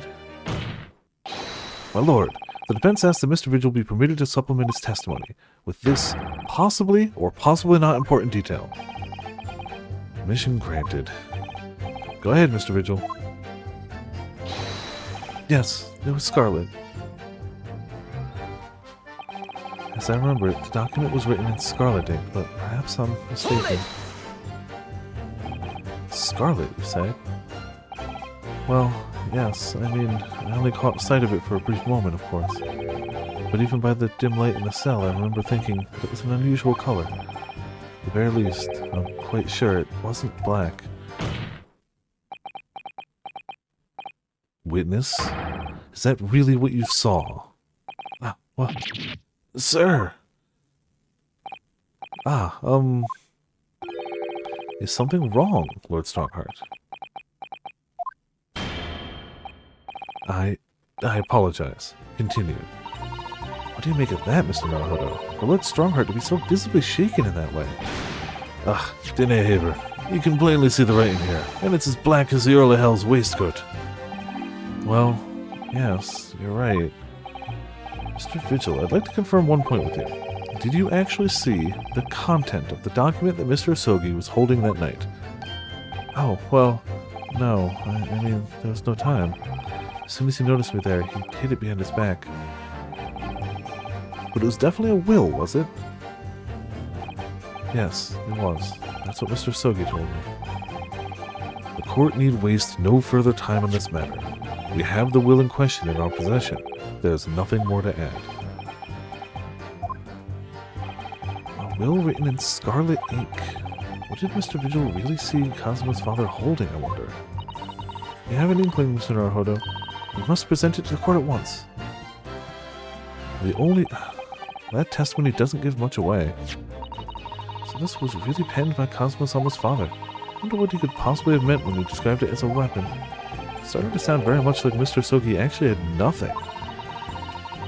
But the plan to break him out of jail went ahead, which means he must have had some bargaining power.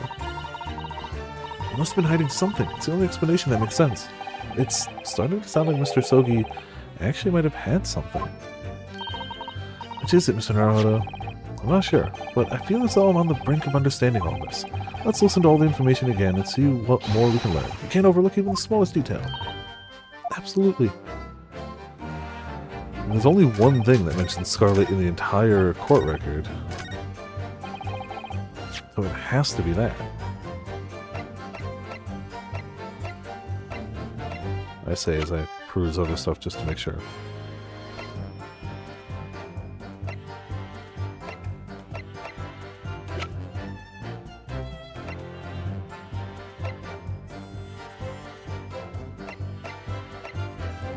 It has to be this. Recent scarlet ink stains visible on the little and ring fingers of the right hand, but no document in corresponding ink was found. It has to be. That's the only thing that... yeah. Scarlet-colored writing is what you said you thought you saw, Mr. Vigil. And I believe that's exactly what you did see. What? Neighbors, again, you've no evidence to say that. Have a look at this report. That's my brother's autopsy report. Yes, there's something in here that's bothered me since I first read it. It states that scarlet-colored ink stains were noted on the fingers of the victim's right hand. Yes, so it does. Scarlet ink. Now, I'm not familiar with the habits of the British aristocracy, I freely admit. But I would hazard a guess that they don't all go around with ink stains on their fingertips, do they? Your wit is not appreciated. My brother was a well-bred and fastidious man.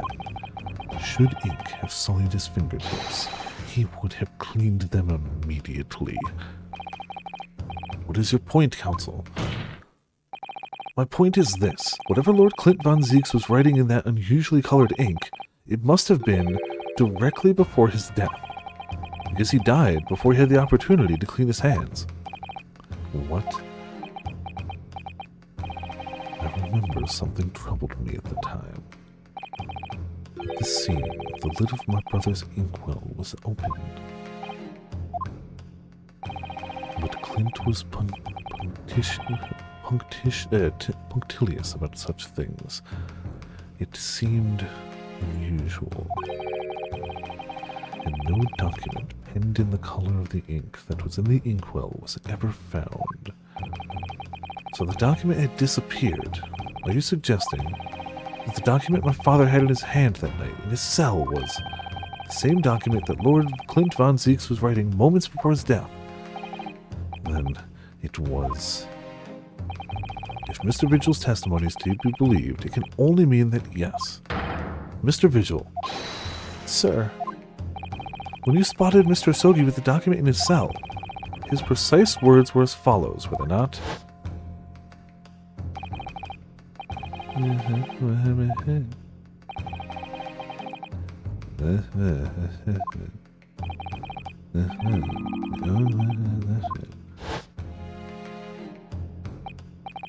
A last will and testament. Ah. If the conversation really did go as Mr. Vigil says, then what we now know completely changes the meaning of what Mr. Sogi said. You really think... Mr. Vigil did indeed see the convict with a will, but it wasn't that of Genshin Asogi. It was the last will and testament of Lord Clint Von Zieks. What?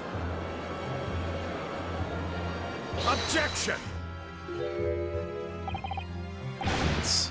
This is madness. My brother's last will and testament. And that would mean that he had chosen to die. That is what it would mean, yes. No, impossible. That is utterly out of the question. Lord Van Zieks. Clint was pursuing the professor. It consumed him day and night. Whatever happened, he would never have abandoned his investigation before its conclusion. Never. He wouldn't rest until the job was done, until the killer was caught. The idea that he would willingly accept his own death is obscene. Objection! You found it. Yeah, maybe. And yet we can be sure that he was writing his will moments before his death, and that Genshin Asogi came to be in possession of that document. So what could the will possibly have contained? Clearly, something that couldn't be made public under any circumstances whatsoever, because armed with that document, my father was able to negotiate with the judiciary for his life. It was something so damning that it prompted the powers that be to enact that daring jailbreak plot. Yes, there could be no questions that the will contained information of the utmost secrecy. Information of the utmost secrecy. Ah! No, it couldn't be.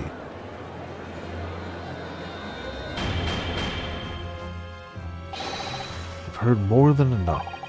Pursuing this notion of a phantom will nobody can attest to having seen serves absolutely no purpose. Objection! No, my lord, that's unacceptable. What did you say, counsel? The last will and testament that Genshin Asogi had in his possession was that of Lord Clint Van Zieks. All the testimony and evidence presented to the court has logically led us to that as a possibility. We have a duty to pursue that line of reasoning to its conclusion. With no possible means of knowing the contents of the document, there is no line of reasoning to pursue.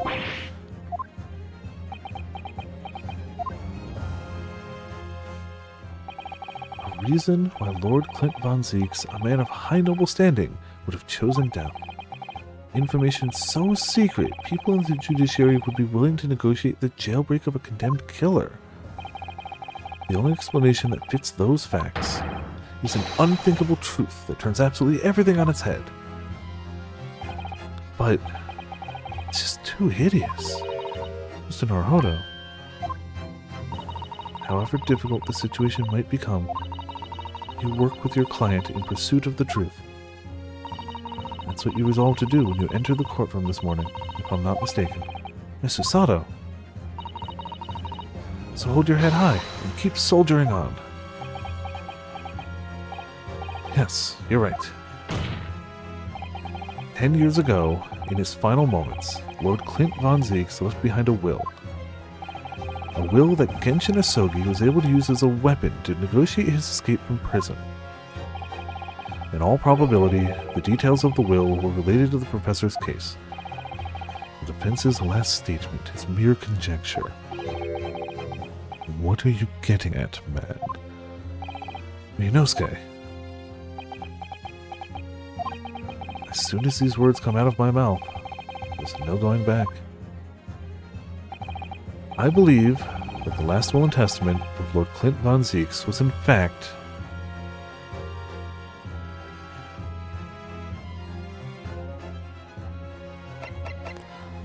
it's gotta be a confession.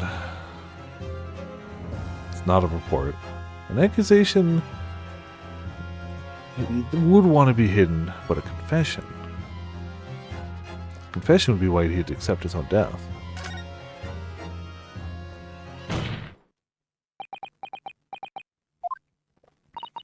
You can do this, Mr. Naruhodo. I believe that what Lord Clint Van Zieks actually penned that day was a confession.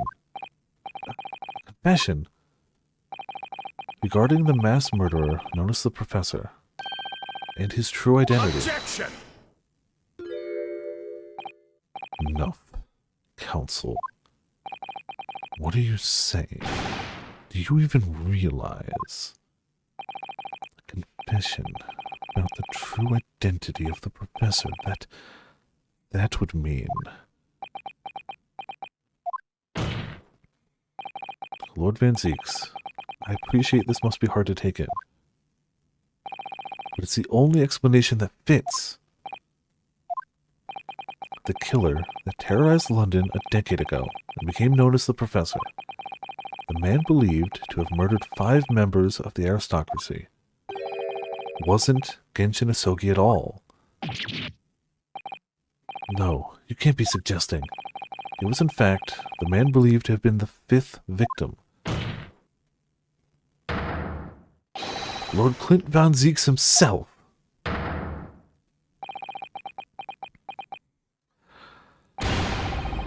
Oh, I think we just broke Barrick, so that's great.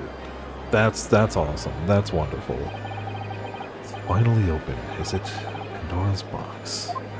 Did I screw up? No. No, the world screwed up. Lord Clint Van Zieks, he was a paragon of justice in the capital. But he was actually a mass murderer, a perpetrator of atrocities of the vilest nature. If the general public ever found out, law and order in this country would... My brother. Oh, this is too awful. Poor Lord Van Zieks. I wonder, though, did he never suspect Mr. Naruhodo? Lord Barrick Van Zieks is a brilliant prosecutor. It is conceivable, but is it conceivable that he didn't realize what his older brother really was? Order, order, order in the court. Lord Van Zieks. The professor made use of an enormous hound as his murder weapon. Tell me, did your brother own a dog? Yes, he did. Balmung. He was a well-known hunting dog. People called him a giant. I don't believe this. When my brother would go hunting in the forest of the grounds behind the house, he always took Balmung.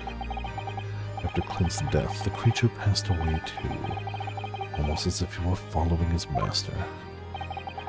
He was a magnificent hunting dog, worthy of the jewel-studded collar around his neck. Jewel-studded collar?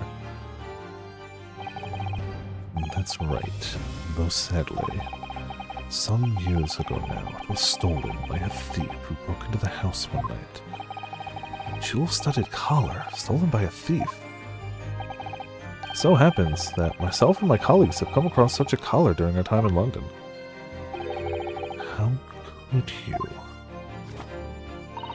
There was an old emblem attached to the collar too, made of pure gold. It was topped with a small crown and bore an ornate capital letter B. What? An emblem bearing the initial B? Oh my, you know it. It's the insignia of the Baskerville family. What? The Baskerville? Why is that name coming up now? Baskerville is the family name of my late brother's widow. And that pure gold emblem was an heirloom which Clint acquired upon their marriage. There can be no doubt, then. The collar you described was Balmung's. Family insignia of Lord Clint Van Zieks' widow. There was a considerable amount of blood on the collar when we saw it. Since we know the dog was used for hunting, it could have been from its quarry, of course. But it could equally have been from human prey. So it is true, then. Clint Van Zieks really was the professor. Possible. These Japanese are making it all up to exonerate their own. So in fact, the person responsible for these murders of nobles and royals was a noble himself, and that threatened to be an enormous scandal that would irrevocably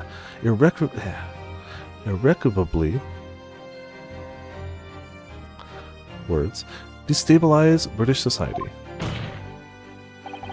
My father knew that, and was using it to negotiate his way out of the unjust charges brought up against him. At the very last hour, those he'd bargained with betrayed him, slaying him mercilessly on foreign soil. Well, can you deny it, Lord Strongheart? 10 years have passed, and still now the 6 million inhabitants of our great capital rest easy, believing that justice was done. That though his anonymity remains, the diabolical murderer was caught and executed. Very well, then. You may have the truth. Really? We actually get him that far? In the corner? Yeah, no, I couldn't. Couldn't say I saw this coming. Tell me, then. Tell me what Clint really was. Lord Clint von Zieks was too pure of heart. When he became a prosecutor and went in pursuit of the black roots of crime, he drove himself into a corner. He came to the uncomfortable realization that to fight the most fiendish of criminals requires one to become even more fiendish oneself.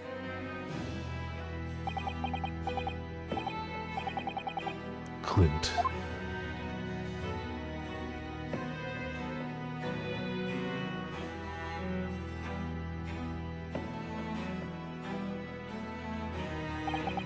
The 19th century was a truly miraculous 100 years for Great Britain, and indeed the whole world. New industry, new technology, and with the birth of the Metropolitan Police Service, new law and order. But these dazzling new developments meant even deeper shadows were cast on society. Water sullied by factories, air thick with noxious fumes, and crime growing daily to fill the darkness. Lord Clint von Zieks made it his mission to combat that darkness. As time went on, it slowly ate at his soul, till eventually he was consumed. It's ironic, really, and somewhat surprising, that the truth has once again been unearthed by a Japanese. Once again? What do you mean? 10 years ago, your father, Genshin Asogi, turned up at my office one night. The professor? Yes, beyond all shadow of a doubt, you must issue a warrant in search of his home at once. Don't be absurd. The man comes from one of our country's most illustrious families. He's a paragon of justice here in the capital. Yes, that's the point. That's why none of you British can see it. He's using his noble status as a diversion while he commits these atrocious crimes behind the scenes. Do you have evidence? Nothing definitive as yet. But he keeps an enormous savage hound on the estate. We need the full support of the judiciary for this. We're up against a member of the aristocracy. So a large family estate has a fierce guard dog. You should know that's commonplace here in Britain. Sorry, but I can't possibly put Scotland Yard under this based on the tenuous accusations of a visiting student.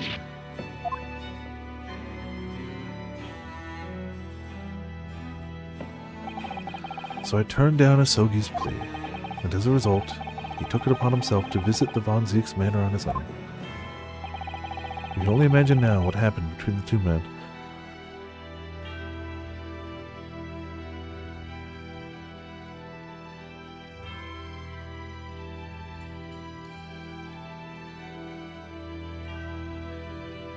Ah, thank you. Yeah, that came out of nowhere. Ah, okay.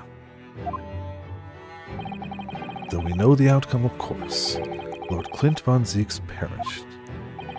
I don't believe this. So, in actual fact, Kazuma-sama's father did. He made the late Lord von Zieks meet the same fate.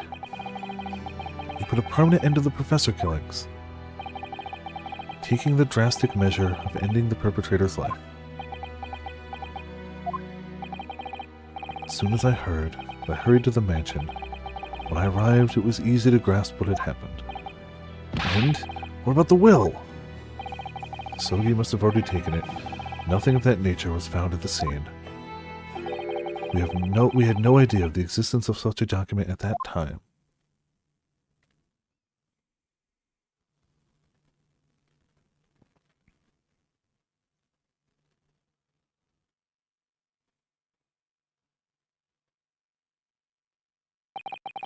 I was the only person who knew of the true identity of the professor. So, I resolved to keep it a secret, and to guard the secret to the bitter end. So, you're admitting to it? That you were behind it all? It was you, then, who pinned the crimes on my father. I did what needed to be done in order to protect the law and order of the British Empire. even if that meant employing an unforgivable ruse. And it was you who arranged this fabricated evidence. I ordered that detective to take care of it, whilst keeping the truth from him, naturally.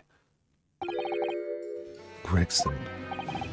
Obviously, he opposed me at first. Are you off your rocker? We can't do something like that. There's no question that it was Asogi who murdered Lord Van Zieks. The house staff has made statements that they saw the man running from the mansion that night. Yes, well, I have no doubt it was the Japanese fellow. But we haven't got a shred of conclusive evidence against the man. And worse than that, he doesn't keep a dog, so we're short a murder weapon to boot. And we're short on time, Gregson. We must put a stop to this man's rampage for the good of the country. So we use whatever means necessary.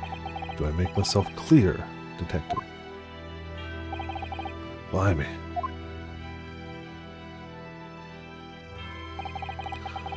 So that night, 10 years ago, when I was attacked by those thugs on the back streets, and Genshin's ring was taken, that was him, was it?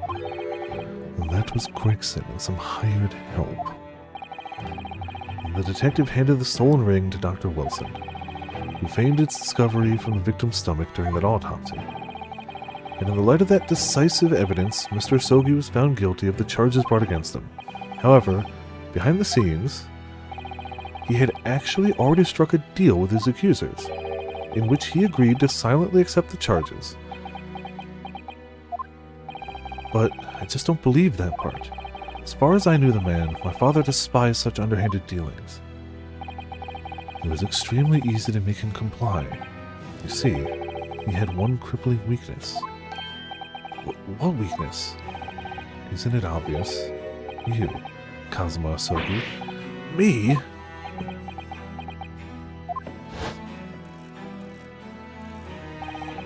Perhaps you have no desire to return to your homeland, Asogi. What? Though I hear you have a 14-year-old son.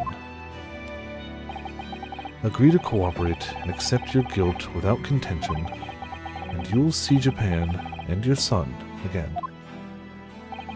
You scoundrel! Whether you choose wisely or not, it will be a closed trial by order of Her Majesty. So whatever rash claims you might make in court will have no trouble in stifling them. There's only one outcome for you, Asogi. The gallows. Don't forget that I still have a weapon at my disposal. A document revealing a truth that I know you're desperate to keep hidden. Yes, it hadn't escaped my mind, which is the only reason I'm willing to bargain with you. I only want to protect this country's law and order, you understand. So, what's it to be, Asogi?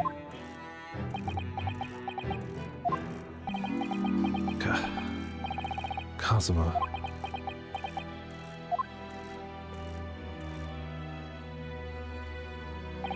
He did it for me. As I told him at the time, my motive was simply to protect Britain from the damage the truth would do. To protect this country's law and order, at any cost. Does explain why he's been acting as the Reaper. To protect this country's law and order, at any cost. Never dared let myself even consider this possibility until now. In the light of all this treachery, I have to ask. The mastermind behind the Reaper of the Bailey. Was it you, Lord Mael Strongheart?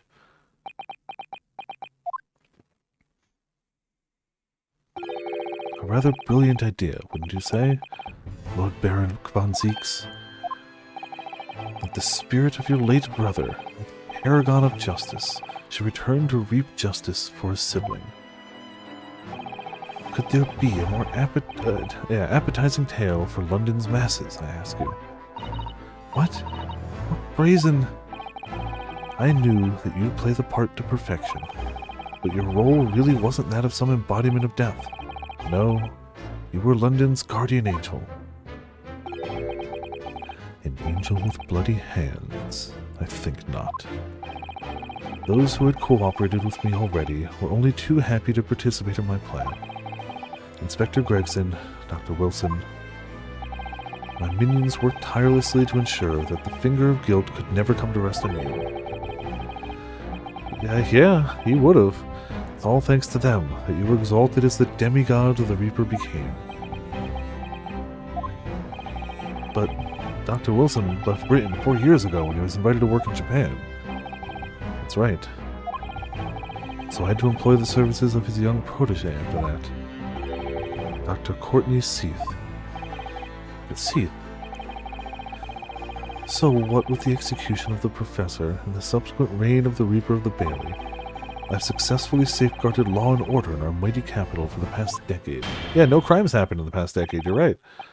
That is everything.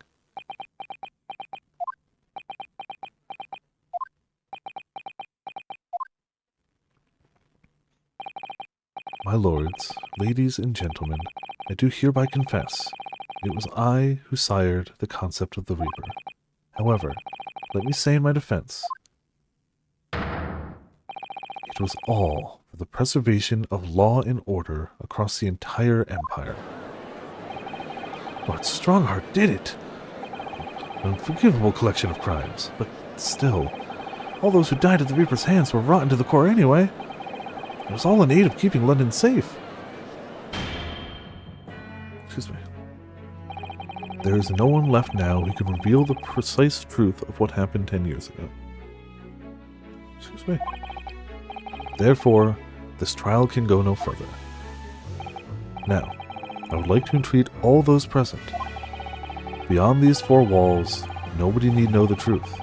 Even Her Majesty must be protected from this.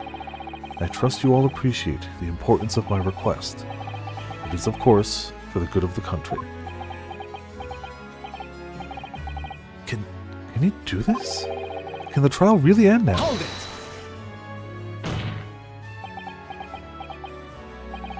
I have one last question. For the accused, Lord Van Zieks.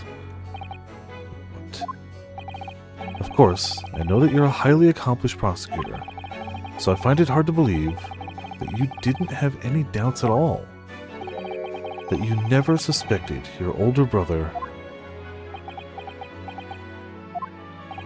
Yes, the same thought occurred to me. It was only once, but yes, I couldn't say that I never had my doubts. And my brother's sense of justice was extremely strong. Perhaps too strong, I observed. At that time, there were members of the aristocracy who were bleeding the country dry for their own gain.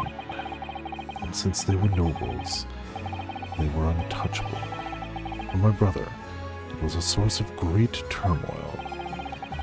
And coincidentally, at the same time, the Professor began his terrifying reign. During the time of the Professor killings, my brother did not appear to be himself. And that made you suspect. Yes.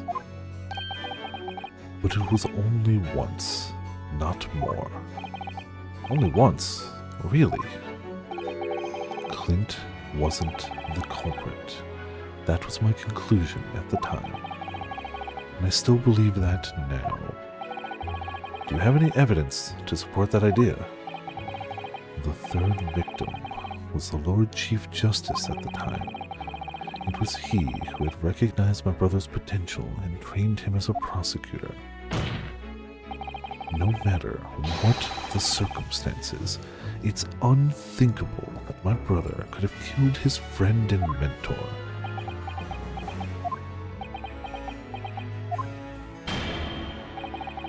That will do. Neither Clint Van Zieks nor Genshin Asogi still walk this earth. However much we debate this matter now, we cannot hope to reach a conclusion. But there are only 2 extant pieces of evidence from the time. The woebegone ring that acted as the incriminating evidence to condemn Genshin Asogi, and the 3-page last will and testament penned in black ink and left behind by the man. The wretched truth of what happened is exactly as I have explained.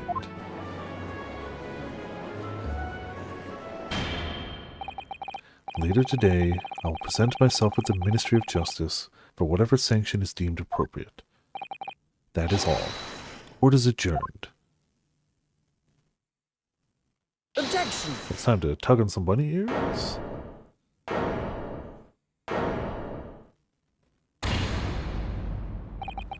Thank you, Kazuma. Me? If it wasn't for you, I wouldn't have made this 11th hour discovery. What discovery?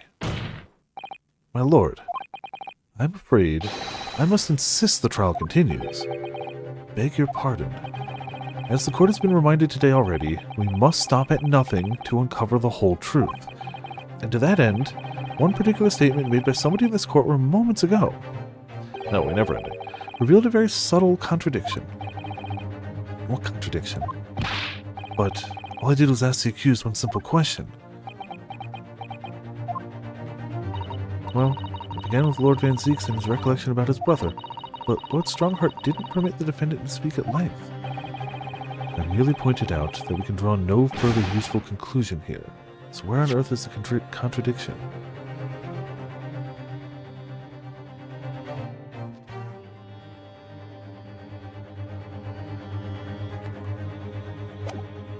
Okay. One of them definitely just said something contradictory. It's time to identify who. Okay.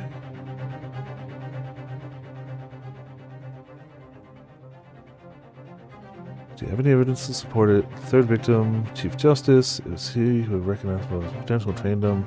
No matter what the circumstances, it's unthinkable that my brother could have killed his friend and mentor.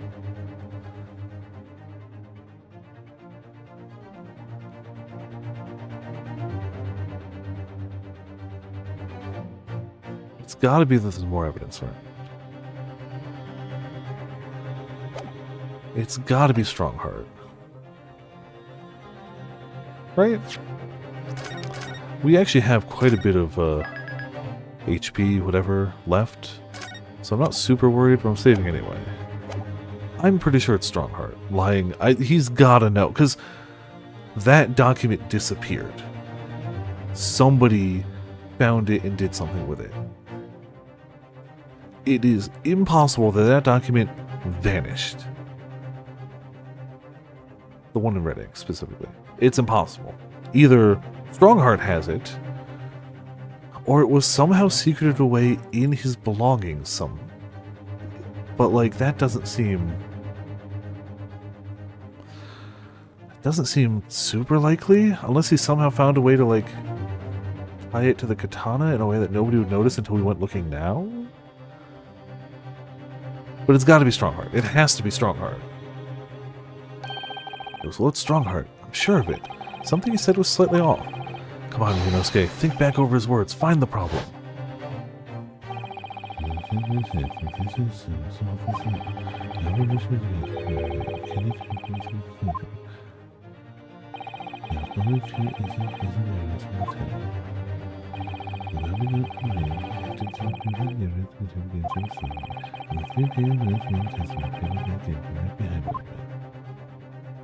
I mean, if nothing else, we have the sword that was literally the murder weapon.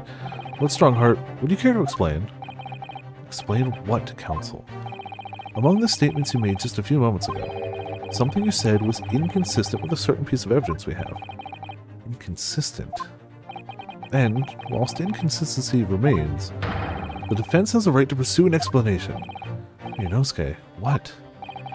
Let me warn you about the statements you are making, Counsel. They may very well prove fatal. You claim my words contained a contradiction. With which piece of evidence, I ask you? It's got to be the sword, right? We do have the ring. We do have the document.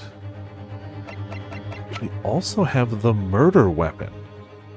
Take that! Literally murder. No? Okay. Cool. That's not it. Makes it very clear indeed. Yeah, okay. Wrong one. No contradiction to either the defendant or myself, potentially. Contradiction here lies squarely with you.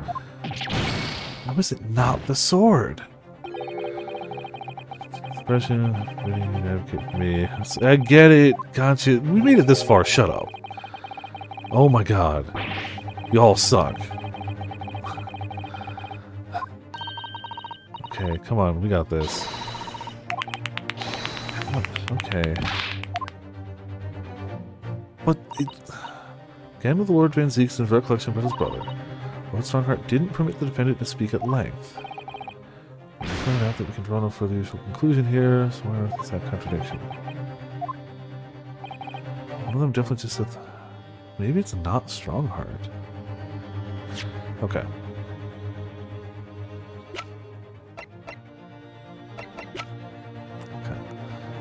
You know, that is the first blip of HP I've lost here.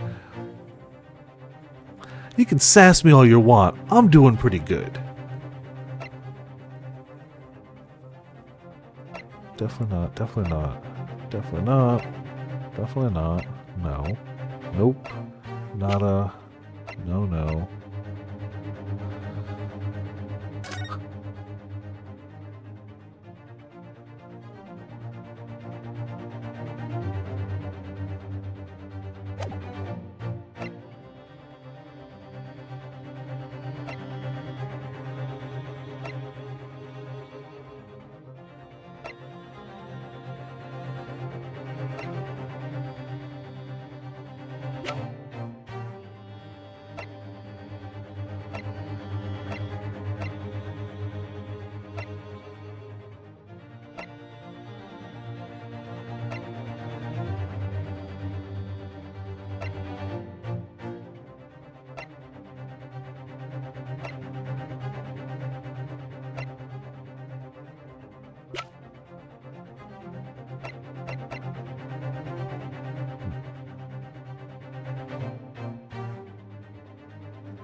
I looked at the sword earlier.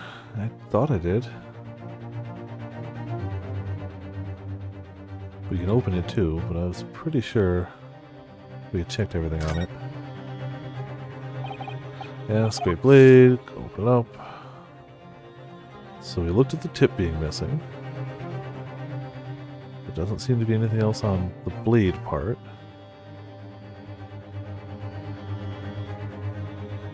There does not appear to be anything on the scabbard. Yeah. Yeah. Yep.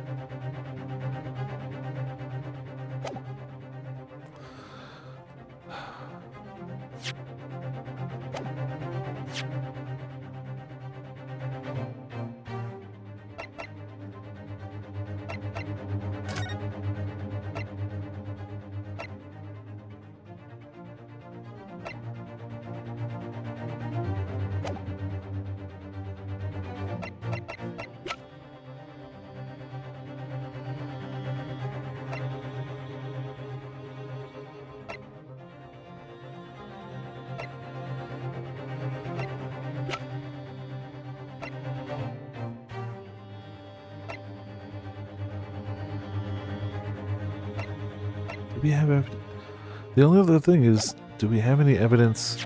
I vaguely recall hearing that the prior...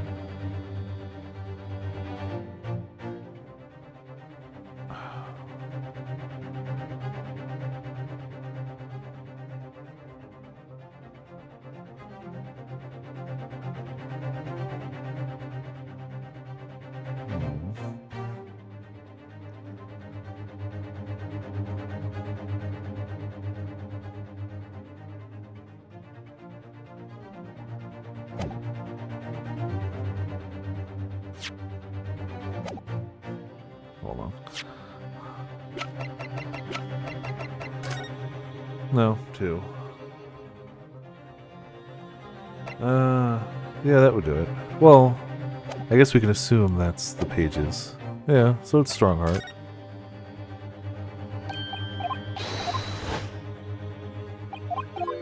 I was focused on... Yeah. Okay, I was focused on the number of evidence pieces, not the number of pages.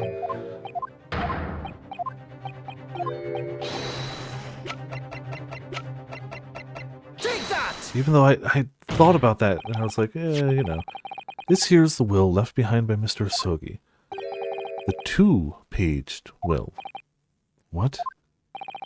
Yet moments ago, your precise words were the 3-page last will and testament. Ah.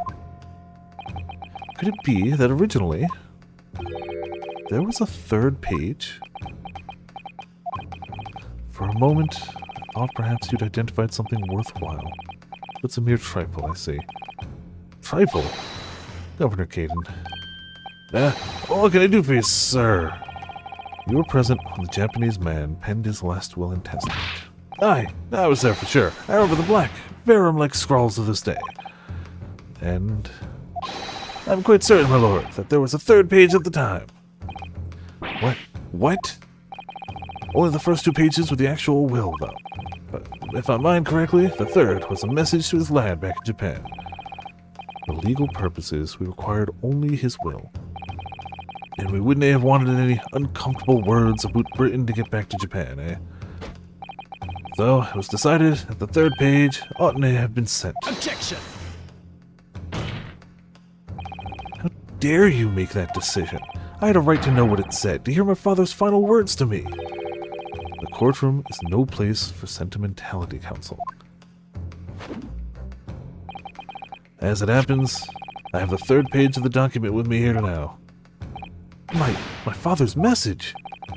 It will be given to you at the end of these proceedings. It'll be too late once the trial's over. We need to know what it says now. Even the slightest thing may give us a vital clue.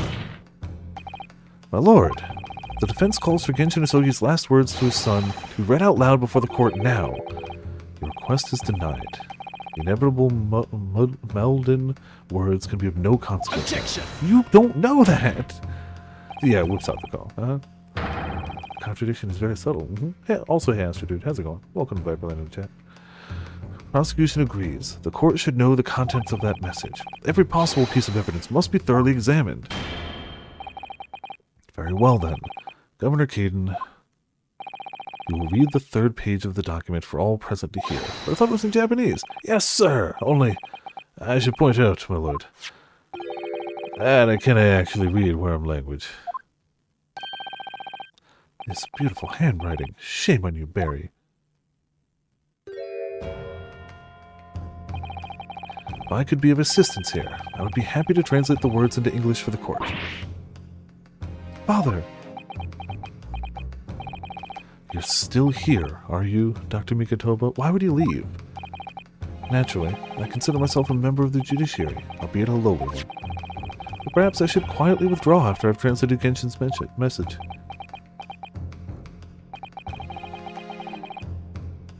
Your cooperation is much appreciated.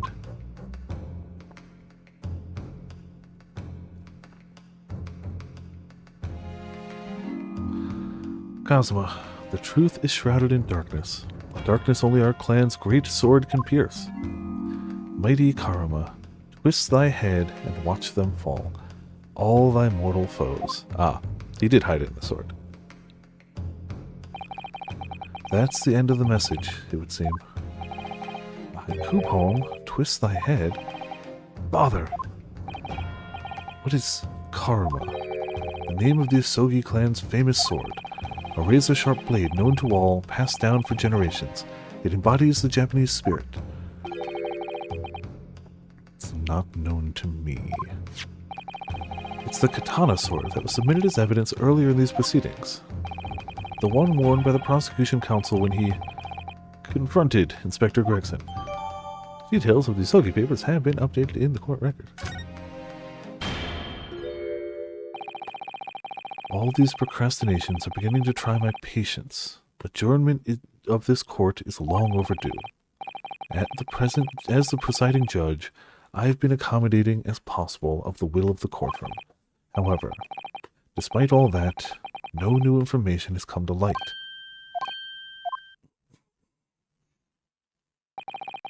In pursuit of justice, Lord Clint von Zeeks tragically lost all sense of morality.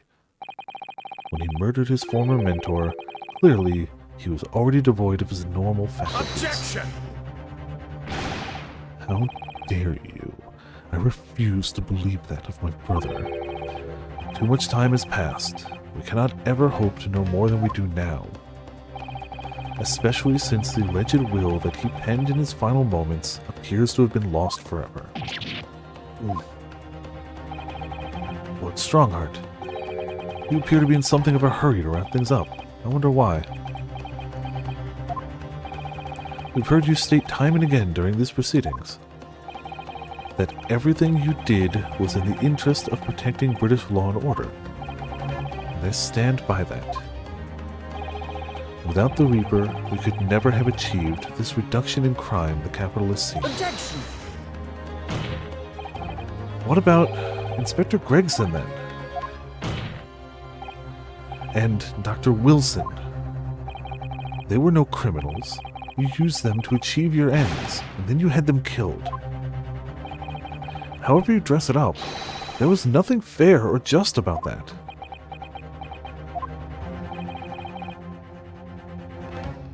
Lord Strongheart, what exactly is it that you're hiding? Dr. Mikitoba, were you not to quietly withdraw after the translation of your former associate's will?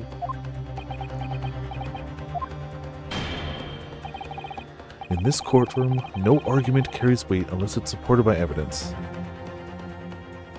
Throat's given out. Not giving out, but needs more drink.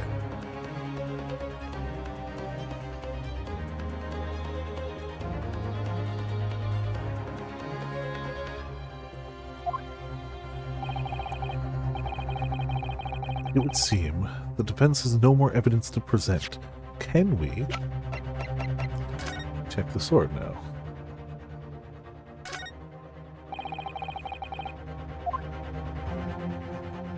Ah, we can. Okay. Mighty Karma, twist thy head and watch them fall. All thy mortal foes. It's the proper way to use the sword, is it? Maybe we should try it. It hurts my neck. That's the trouble. Mr. Naruhodo, if I might make a suggestion? I think perhaps it doesn't mean your head. Oh! I once studied the history and development of the katana some time ago, and as I'm sure you're probably aware, the sword's head is a part of the very end of the hilt. Written as head in Japanese, but it's pronounced as kashira, I believe. Kashira? So Mr. Asogi's words really meant twist the butt of the hilt. You don't think? Ah! Look what's inside it! Is that a tightly wound sheet of parchment? Scarlet ink! It's written in scarlet ink! I penned this, my last will and testament, in the final moments before my inevitable and willing death. This is it, isn't it? Mr. Naruhodo, look at the signature at the end. Clint von Zieks. And the date, 10 years ago. On that fateful night. So for 10 years, silently concealed inside Karuma, nobody knew. The last will and testament of Lord Clint Van Zieks. Wait, oh my goodness. Look at this. This is unbelievable. Well, guess we'll have to present it when he immediately asks us for evidence in a second.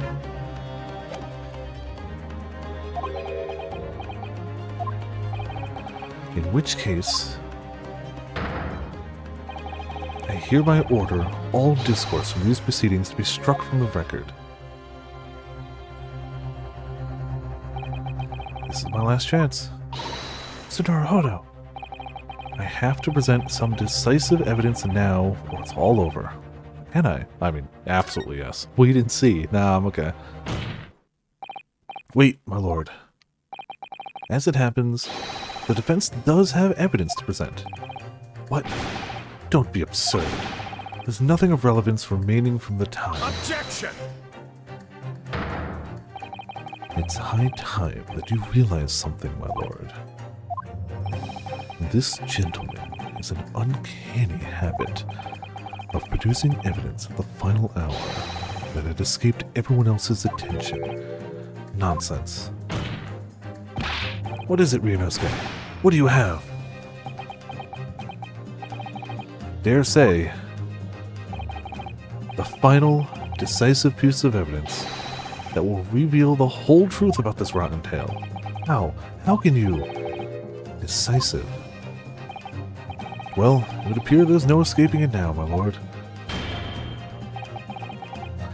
Let it be so then. Present whatever you think you have that can settle this decades-old enigma, if you're capable. What exactly is this evidence that the defense claims to be so decisive? Take that! This would do it. There's a single piece of evidence that can clarify what really happened 10 years ago.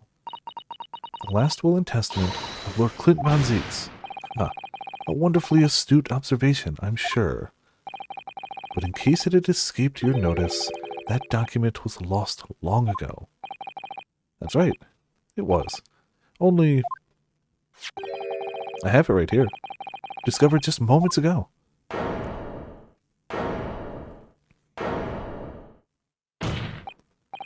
Impossible. That can't be.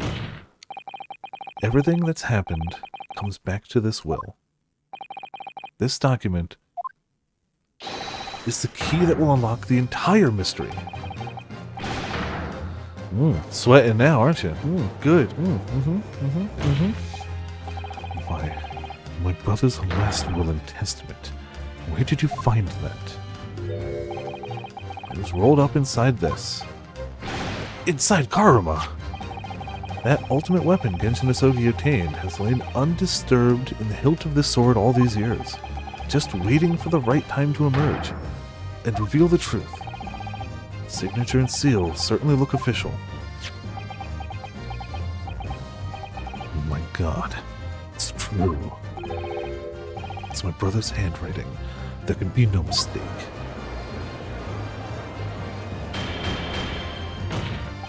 I forbid the contents of that document from being read out. Do you hear me? I strictly forbid it. You can't do that, my lord. This document could explain everything. That document could literally destroy the meaning of justice in this country. I demand that you hand it to me at once. If one document can destroy the meaning of justice in your entire country, you have failed. Now, this funny thing in my back pocket. Yeah. Why? What are you trying to hide? All say, Grim, how's it going? Welcome to Viperland in the chat. Hope your weekend has had at least some amount of rest to it. You know, could it be that you already know what's written on this page? What are you implying? Court is adjourned with immediate effect. Clear the courtroom. Objection! Do that, my lord, and you'll suffer a fatal blow as Lord Chief Justice. I beg your pardon. Forcibly ending a trial without good reason, and not any trial, a closed trial, by order of Her Majesty the Queen. To defy the monarch's will is treason. Should system be with? Yeah, you know, I stand by that. It's exactly as the Japanese man said. Read it out, now! We have a right to hear what's in that will. A right and a duty. Well, well, my lord. It would rather appear as though proceedings aren't going to go quite as you'd hoped. You fools. Go ahead, Ryunosuke. Read it. The prosecution gives it full support. Very well then. No. For God's sake. No! This man.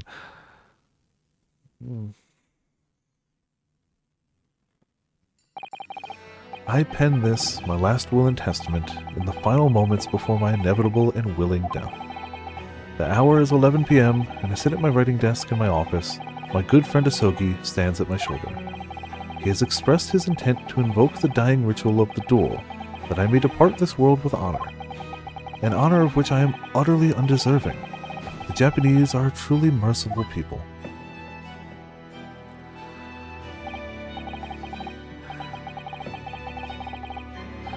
I, Clint Van Zieks, Lord of the Manor of the Von Zieks estate, hereby confess to the following. I am the killer, who has come to be known in society as the Professor, guilty of 4 counts of murder. I will not here discourse the corruption rife among the aristocracy, which is to me, as one of them, so apparent. However, 6 months ago, I took the life of a member of the House of Lords at the heart of depravity. A demon who habitually sacrificed the common man to further his own interest, abusing his position of power. The law is impotent against such vile avarice. Only a fellow demon can rid society of this menace. That demon was my quarry, upon whom I willingly set my great hound. But though I am a hunter of some experience, I am a poor felon, it seems.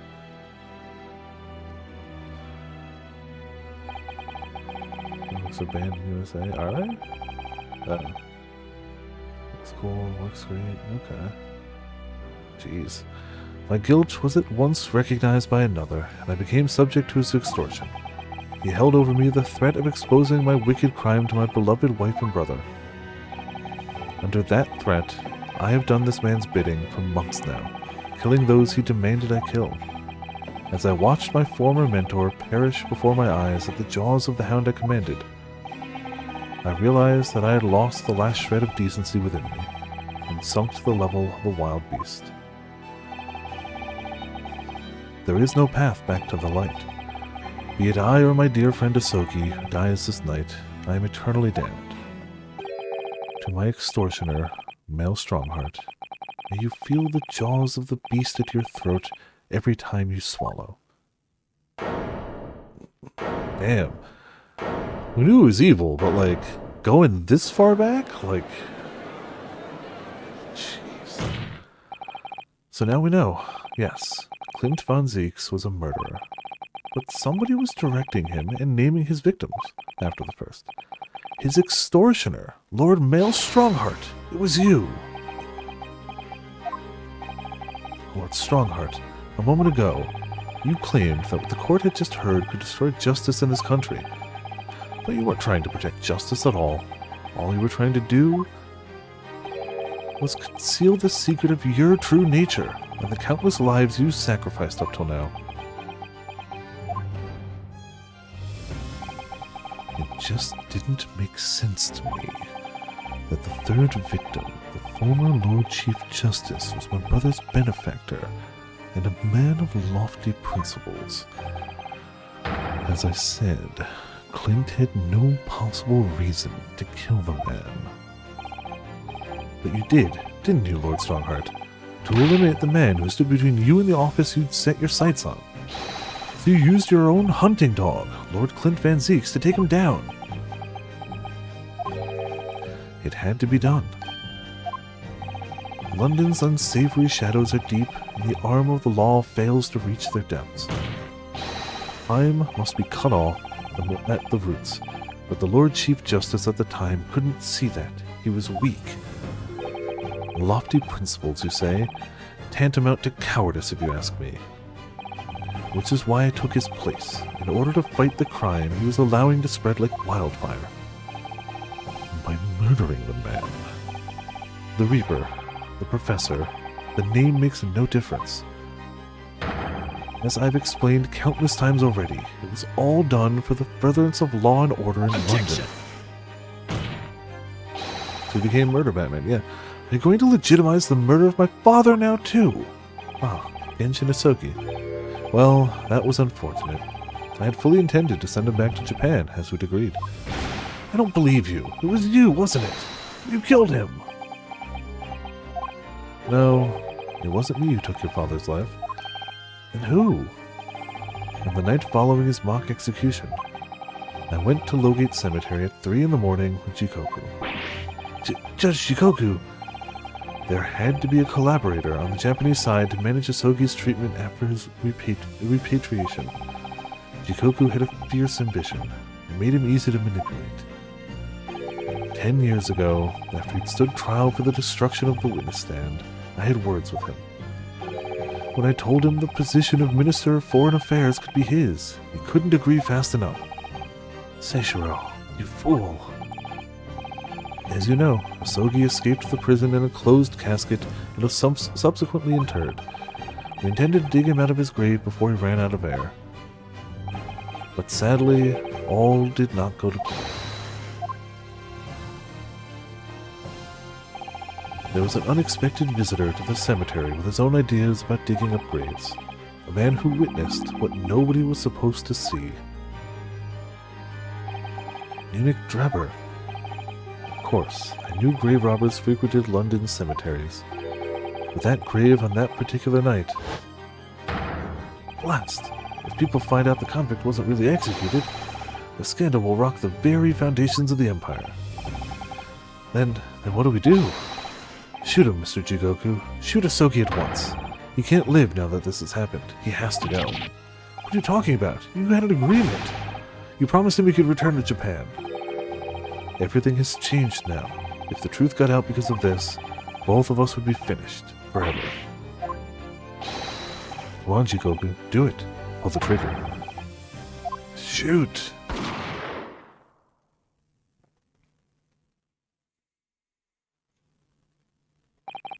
Jigoku shot Isogi from the shadows. The grave robber was so close, the blood sprayed over his coat. He bled as fast as his legs would carry him. Then, Jigoku and I put Isogi's body back in the grave from which he just emerged.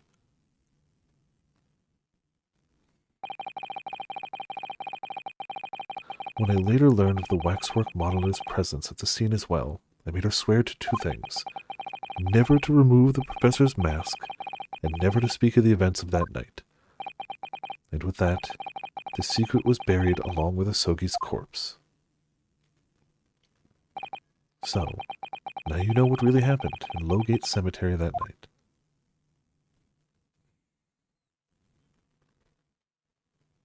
They could have. But, let's be honest, in the eyes of Male Strongheart, the person who's orchestrated this entire thing, would he have him shoot a British person or a Japanese person who had already been convicted of murder?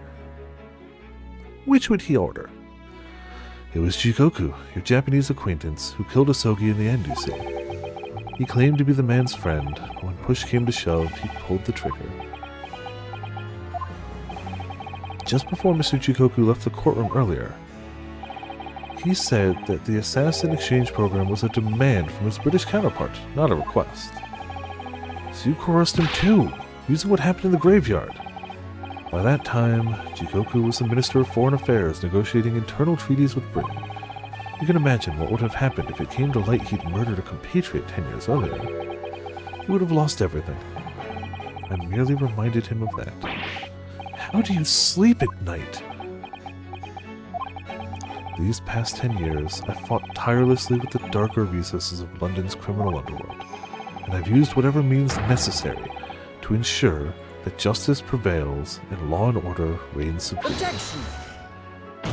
Justice is just blackmail? You know, for him, yeah. It couldn't be further from the truth. The fact is, you haven't fought crime at all. How dare you? I saved Clint Van Zieks from dishonor in his death. How is that crime? How is that crime? The reason he would have had dishonor, well, okay, he absolutely did murder one person of his own free will. He absolutely murdered somebody. You turned him into a serial killer, though. Objection! Whilst behind the scenes, you systematically buried anybody who stood in your way. And then you made my father take the blame. It was unavoidable. It was the only way to protect our justice system and public order. Let's not forget the others you had killed as well. Setting the defendant up as the Reaper to cover up the truth behind the murders of countless more. That's enough.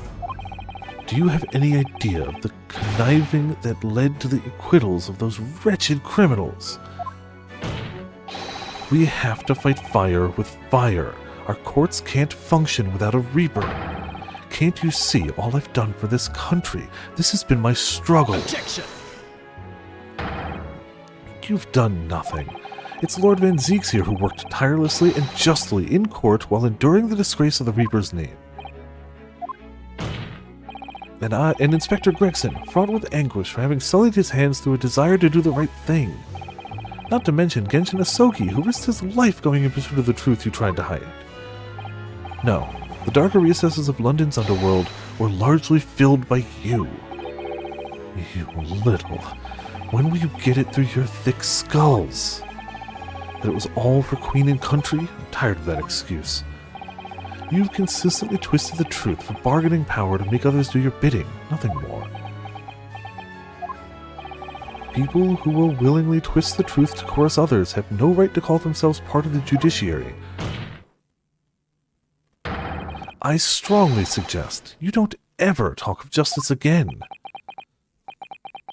You gonna break? You gonna break? About time.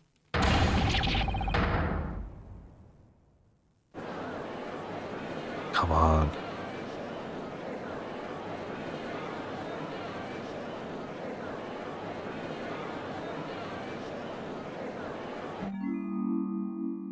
No.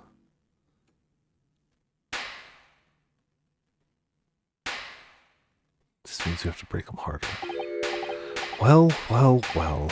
Dear me, my good fellows, dear me. A well-deserved round of applause, I think, for a quite marvelous performance. What are you talking about? Those delightfully grave expressions, that beautiful, pronounced Queen's English.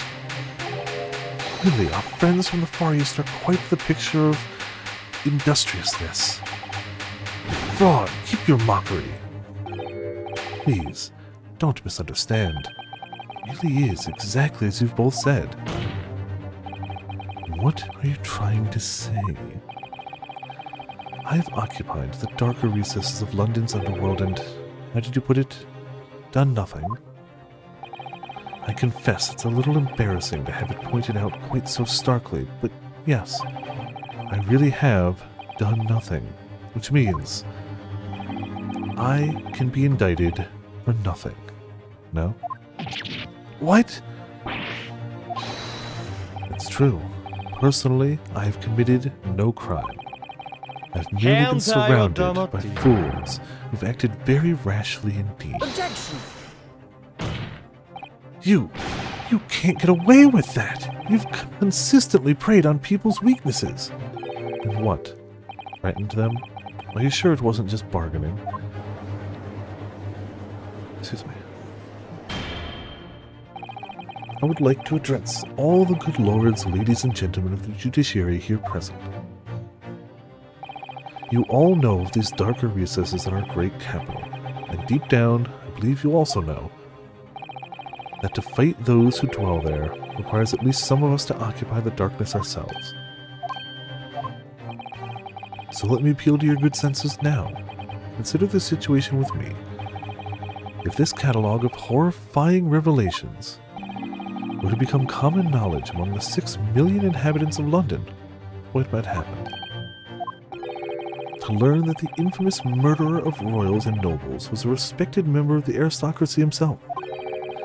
That evidence was fabricated in the scapegoat's trial amid secret negotiations with prosecutors to effect a jailbreak. That the Reaper of the Bailey was an organized group of assassins managed by a Scotland Yard inspector. And finally, that it was all masterminded by the Lord Chief Justice himself. If the general public of Britain knew the truth, all faith in the police and the prosecutor's office would be completely lost, without doubt. I mean, it sounds like what you're saying is you shouldn't be held responsible because you don't want the consequences of your actions to happen. That's what it sounds like to me. It sounds like you have taken all of these actions and you've decided now that the consequences for those actions would be just too much. Public order of the capital would completely break down. We'd be cast back to the lawless days of the last century. Precisely, as it was 100 years ago when 1 in 10 of the population were criminals. Think what we've accomplished since then. A public policing force, a comprehensive set of laws. And if we want to continue to protect the new era of law and order, I say again, we must at all times occupy the darkness ourselves. We have successfully identified and apprehended the man responsible for taking Inspector Gregson's life. That is all that was expected of this trial. All these other matters that have been discussed will be eliminated from the minutes of these proceedings in the interest of preserving law and order. and to protect Her Majesty the Queen, of course. Well, my lords, ladies and gentlemen, what say you?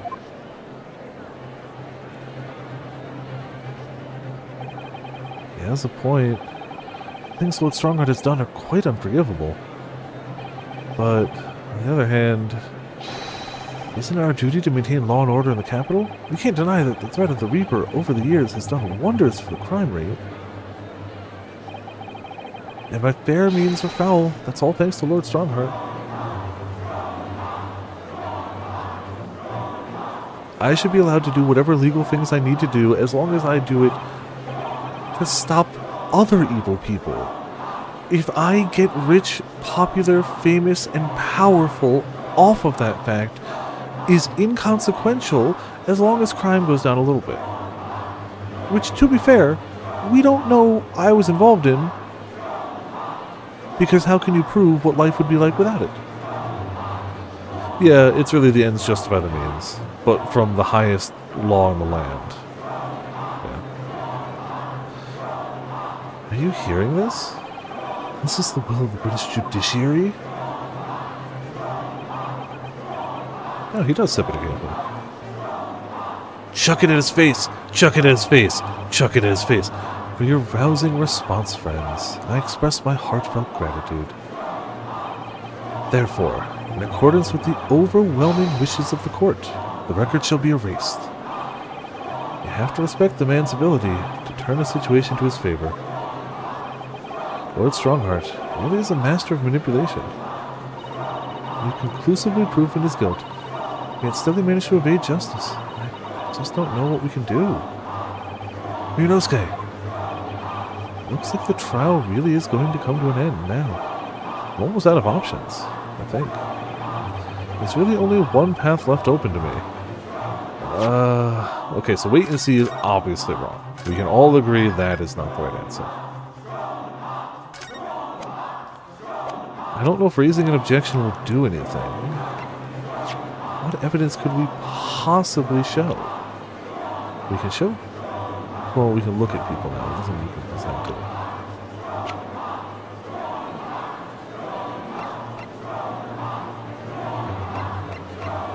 Is that evidence for what? I mean... What a charming little rabbity version of Mr. Shumway. Do you suppose this is how... Are we going to pull it? Can we pull it, please? Alright, Mr. Naruhodo? Your eyes are veritably boring the poor doll's ears. Oh, sorry. Just wondering. What do you suppose would happen if I were to tug its ears with all my right now? Sure that we'll find out. When the time... Okay, fine. Okay, fine. That's not it. I don't know what we would object to at this rate. Stab with the sword and run. Then we're a criminal.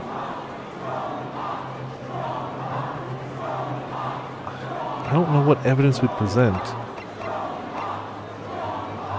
I don't think raise an objection is right, but I don't know what evidence we would do, so I'm going to try an objection. Yes, when all the games are over, it's the obvious choice.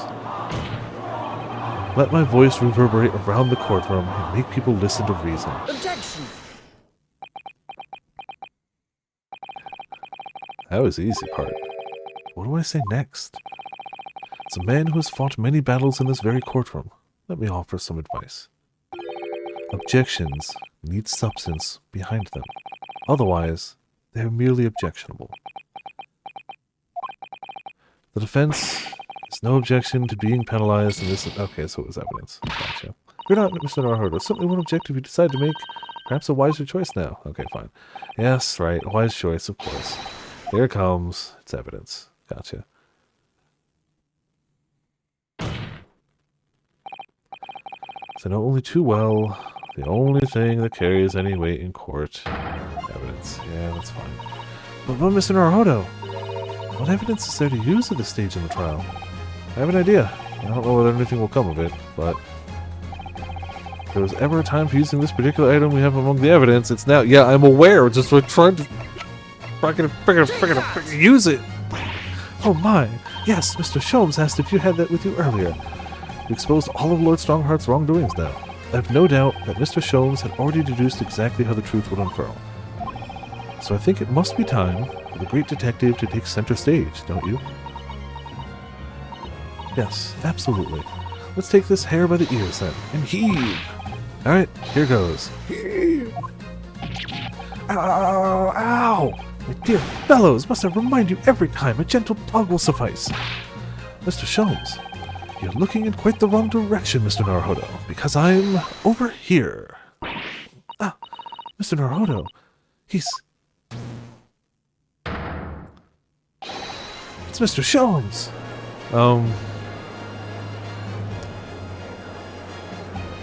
I wasn't expecting you back, Sholmes. Delighted to be here again, Lord Strongheart. Hololive Sholmes. What is the meaning of this? Bailiff, seize him! Put that man in irons! This is a closed court. You've been warned once already, man. What the? We can't get a hold of him, my lord.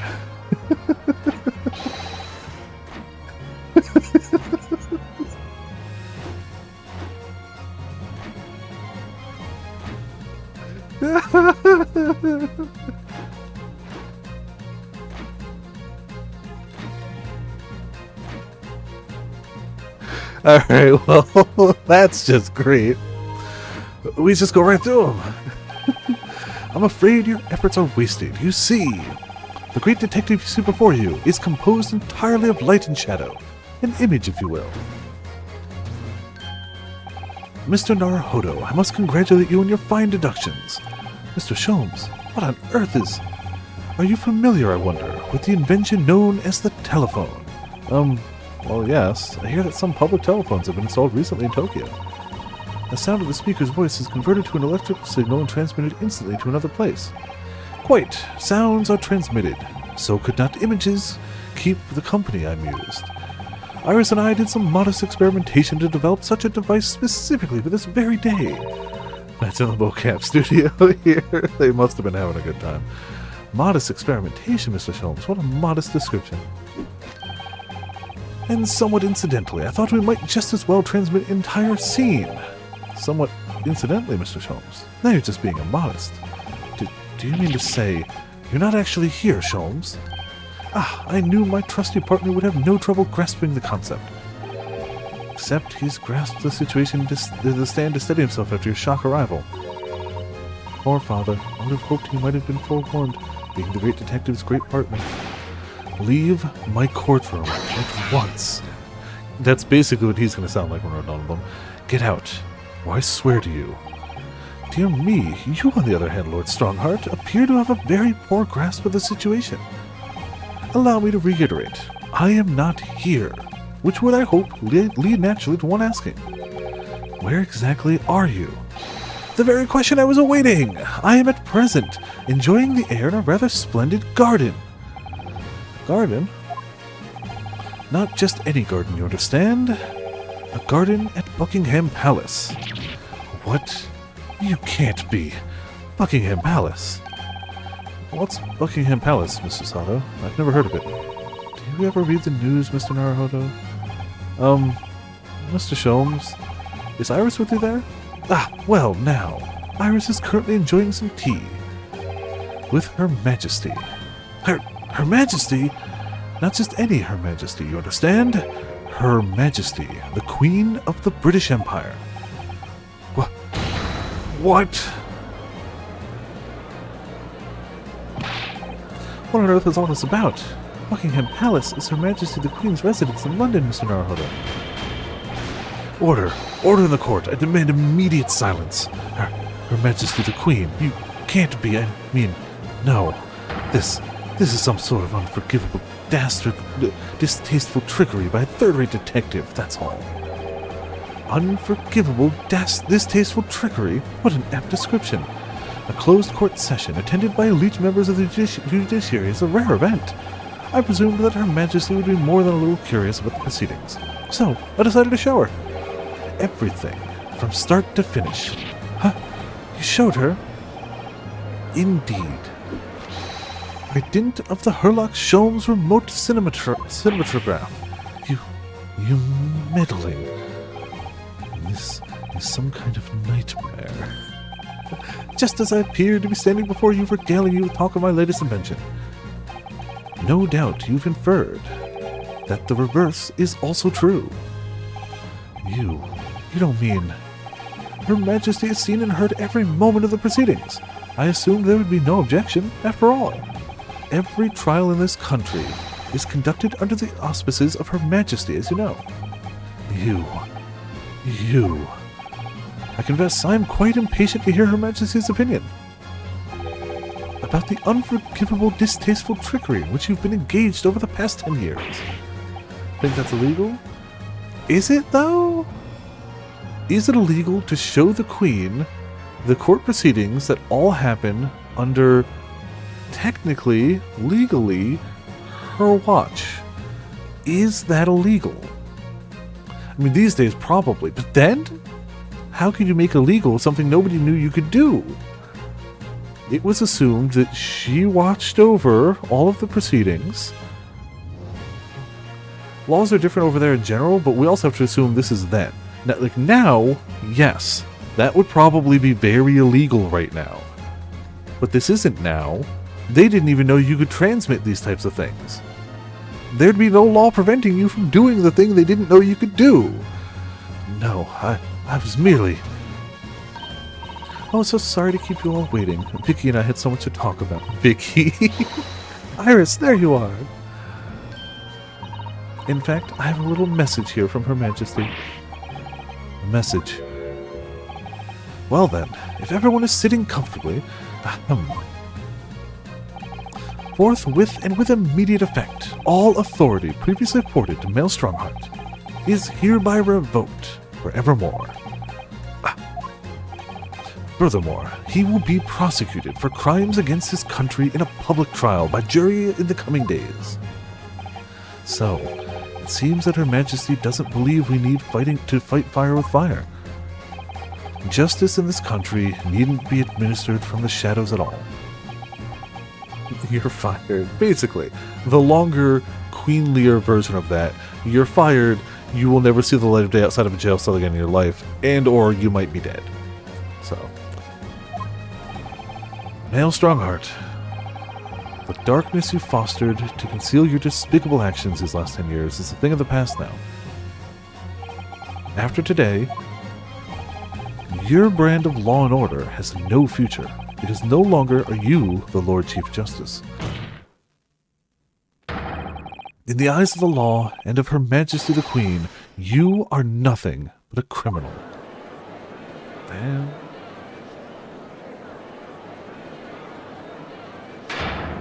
Adjourned! Adjourned! Adjourned! Adjourned! Adjourned! Court is adjourned!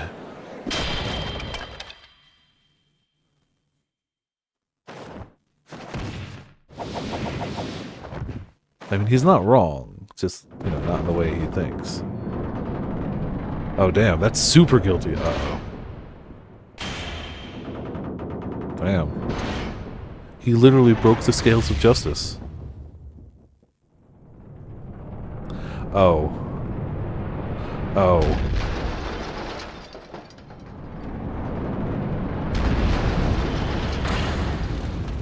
Jeez. Okay. Hot damn. Well, hot damn, yeah. Also, I didn't realize those were that big. I didn't realize they were that far back down. He is pretty damn good. Oh, damn. Jeez. Alright. Lord Clint von Zeeks left a will in which he confessed to everything. When those words came out of Asogi's mouth, it deranged me completely. I knew I must do anything and everything in my power to contain the situation. But I couldn't find the damned document. I searched his cell, but it wasn't there. Which precipitated the jailbreak plot, I presume. What do you mean? The need to obtain that will was all-consuming. I was sure that if I facilitated Asogi's escape, he would emerge with the will somewhere in his person. But despite searching his limp body in the cemetery that night, it still eluded me. Never even crossed my mind that it was concealed in the sword's hilt.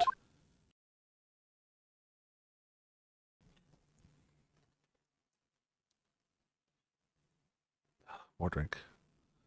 Yeah, no, he, slightly broken. Slightly.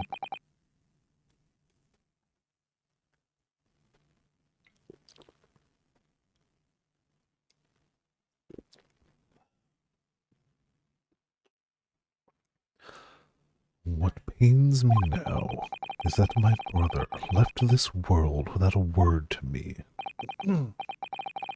Sorry, Lord Menzies. In point of fact, I think perhaps that isn't the case.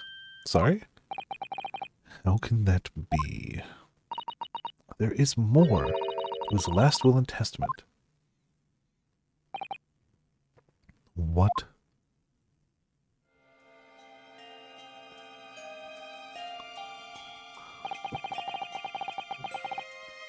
As I confront the prospect of my demise, I feel bitter regret for my younger brother.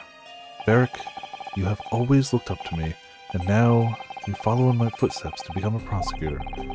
It is my fervent wish that my unspeakable deeds should not hinder your advancement.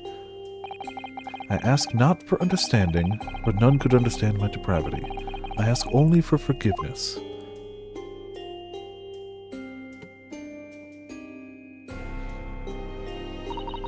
Asogi is a fine detective and a hunter worthy of respect.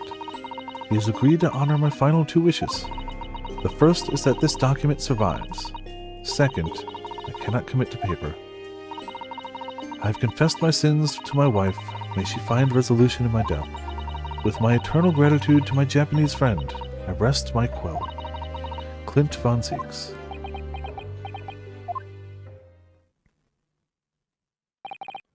Clint.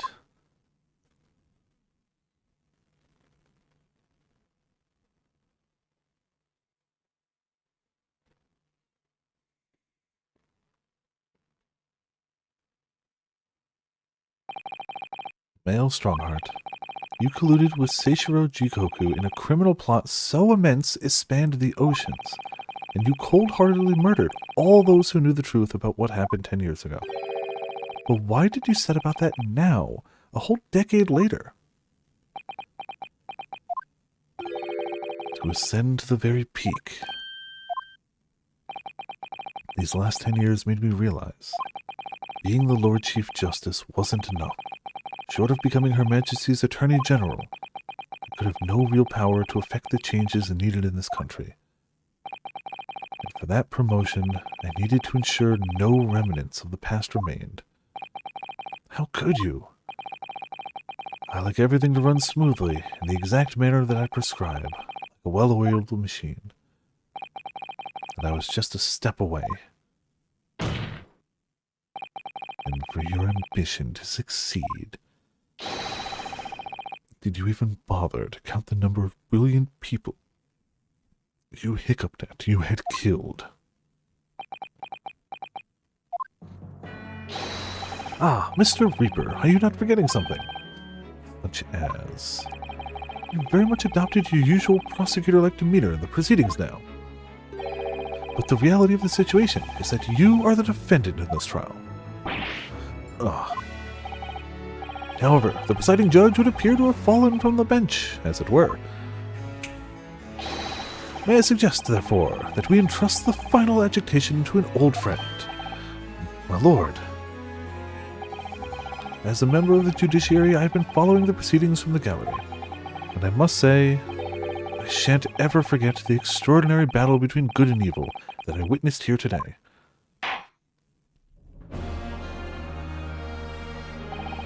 The darkness that has blighted justice in our lands these past 10 years has at last been dispelled, thanks in no small part to the efforts of a bright young star from the east.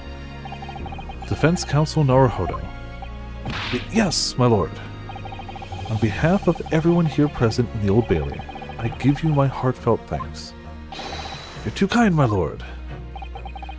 The first time I faced you in court, just under a year ago now, I had the faintest of intimidations that if British justice, so warped and twisted over its long history, was finally to know change, then this might just be the man to do it. What? But at the time, I wouldn't allow myself to acknowledge the possibility. I couldn't overcome my hatred of the Japanese after the circumstances of my brother's death. Mr. Naruhodo, allow me to apologize for countless discourtesies on my part. You are a lawyer of boundless talent. Oh, Lord Van Zieks. When I first arrived in Great Britain, I was literally a nobody, certainly not a lawyer. The truth is, my fortunes have entirely been made by the miraculous people I've met. My best friend, Kazuma Asogi, who led me here to Britain in the first place. My loyal and ever-patient judicial assistant, Miss Susato, who helped me study to become a lawyer. The brilliant Lord Van Zieks, who never failed to challenge his Nipponese rival. And not to mention, the exceptional master of logic and reasoning, who showed me the true art of deduction, Mr. Sholmes. Saving the best for last, Mr. Naruhodo. What a relief. I'm well aware that without all these people's help and support, I wouldn't be where I am today. The truth is a guiding light that always leads to happiness.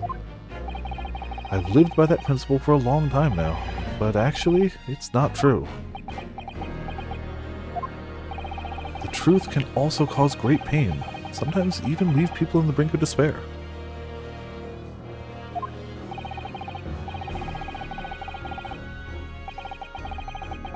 And for that reason, there are those who feel the need to hide the truth, who do it instinctively even. But as soon as we allow our eyes to settle on something other than the truth, darkness takes hold. And from there it grows, until eventually it makes us blind to the guiding light of the truth altogether. So that is why it's my belief that we must all resolve never to avert our eyes from what is just and true.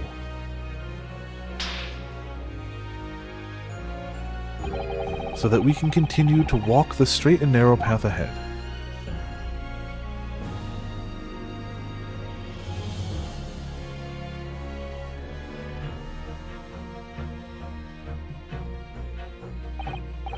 Well, I must excuse myself now.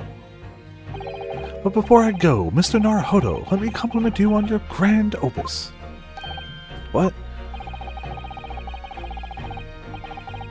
Without your beautifully composed case against Lord Strongheart, Her Majesty would have been unable to act. Thanks to you and your fellows, the haunting undertones corrupting Britain's justice system have been silenced. Thank you very much.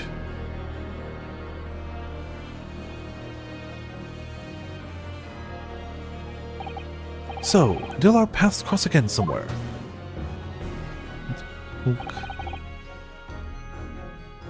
Well then, it would appear that this long trial has finally come to an end. My apologies for any anxiety caused, my lord. I'm quite sure we shall meet again here in this courtroom before long, Prosecutor Barak Van Zieks. In conclusion of these proceedings, I hereby declare the defendant, Baron Van Zieks, not guilty. Yay! There's so few people here compared to normal. I guess the gallery is full, but fireworks, confetti.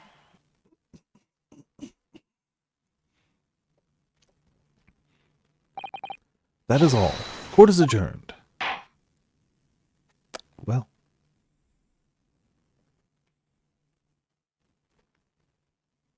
4th November, 4:21 p.m., the Old Bailey, Defendant's Antechamber. It really is all over. Did I sacrifice too much? Mr. Naruhodo. Yo, Ramen, how's it going? Gonna like immediately go to bed? Yeah, yeah, a hell of a breakdown. I mean, he literally tipped the scales of justice to their breaking point. You know, slightly, minutely, a little bit. They went pretty hard, yeah. It's funny because like they kept teasing breakdowns on him, but then he kept coming back. I do like his semi-applause breakdown. That was pretty good too. Not as good as the full thing, obviously, but that was pretty good. Pretty good. He's going to have bruises on his hands after that one, that's all I'm saying. But yeah. Pretty all right. Hope your time away went well. Welcome back. Get some rest, definitely. Yumiya tomorrow. But yeah, good times. Good times. It's crazy how suspicious and menacing he was from the get-go, but the depths of like how messed up he was, I couldn't have even guessed. Like, yeah. Yeah, like I could not have even guessed how messed up his whole thing was. So, damn, Mark. It was a truly splendid performance. Yeah, like, you know it. You just gotta find out how and prove it. But yeah, honestly, I couldn't be happier for you. Oh, thank you very much. But I really couldn't have done it without you at my side through it all, Miss Susato. Oh. Your kind words mean so much to me. It really was a very splendid show, that, Naruhodo. I'd have thought you'd be smiling from ear to ear, but you look rather glum. Well, of course I'm delighted about the verdict. But in exposing the truth, I'm afraid I've caused my client a great deal of pain. Really not sure that's what a lawyer ought to be doing. Yeah, definitely rest. Please go do that. 100%. Oh well, in that case, I'm quite sure that when you see Lord Van Zeek's smiling face, everything will seem much better. You had to hard cut to the look. You had to.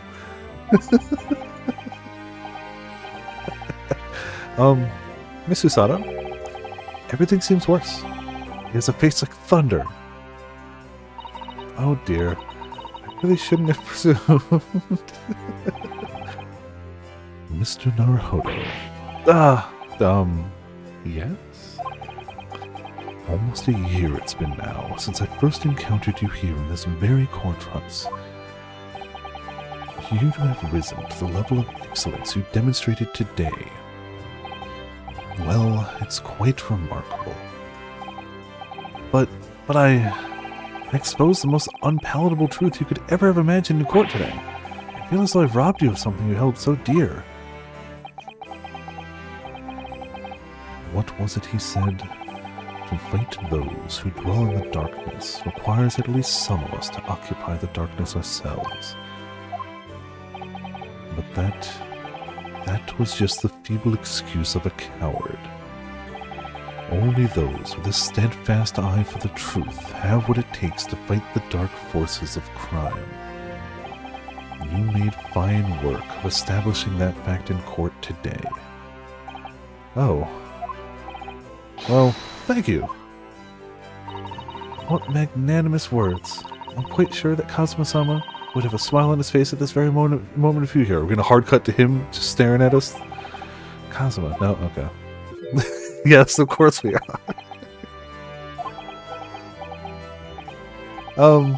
Miss Susato. There's another face like thunder here. Oh my, and he really was here. I like to think that for the second one, she knew. Lord Van Zeeks, allow me to congratulate you on your acquittal. Congratulate me, or curse me. You failed to bring down the Reaper. I owe you an apology.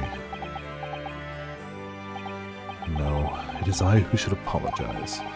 Your father, Genshin, may have been stronger, and perhaps I made an unforgivable error of judgment. I can offer no excuse. And I can offer no forgiveness. That said, I suppose you fought for justice and the truth. For that at least, I can't withhold respect. Your words mean more to me than you could know. I will hold them dear. Kazuma-sama. I must say, there's one thing that's still bothering me. What's that? The will that Lord Clint Von Zeeks wrote before his duel with my father.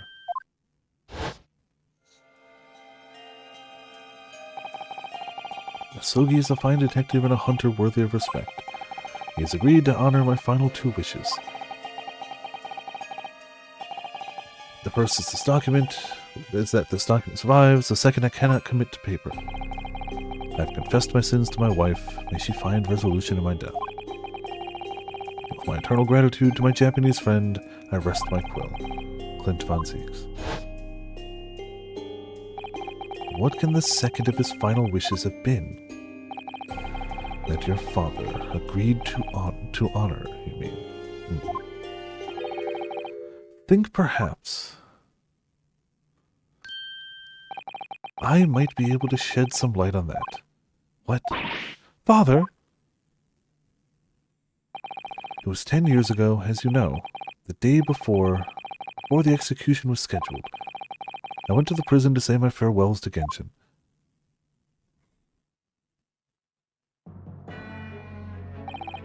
Why aren't you putting up more of a fight, Genshin? If you'd only agreed to it, Seshiro and I would gladly petition the government. We've been through this already. You don't need to worry about me. Anyway, Eugen, I have a favor to ask of you. Something of great importance.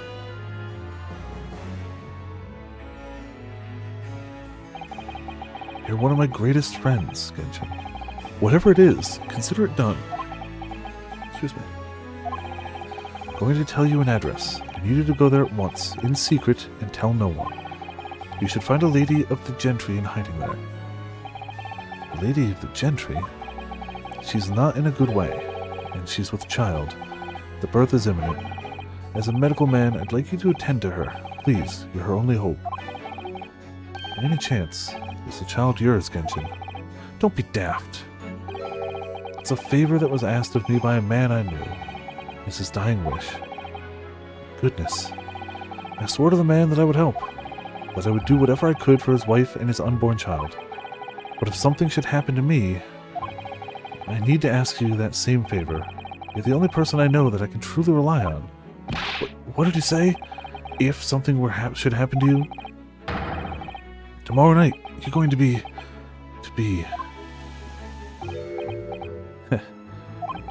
You never know, though, do you? What life will bring. Alright then, tell me the address. I'll head there at once, with Seishiro and... No, not with him. Pardon? This is a favor I'm asking of you, and only you, Eugen. Right, I see. Very well then. That very night, I caught a train from Paddington to Dartmoor in Devon. I found the old house in the middle of nowhere it was. An old hunting hound lay asleep in the grounds.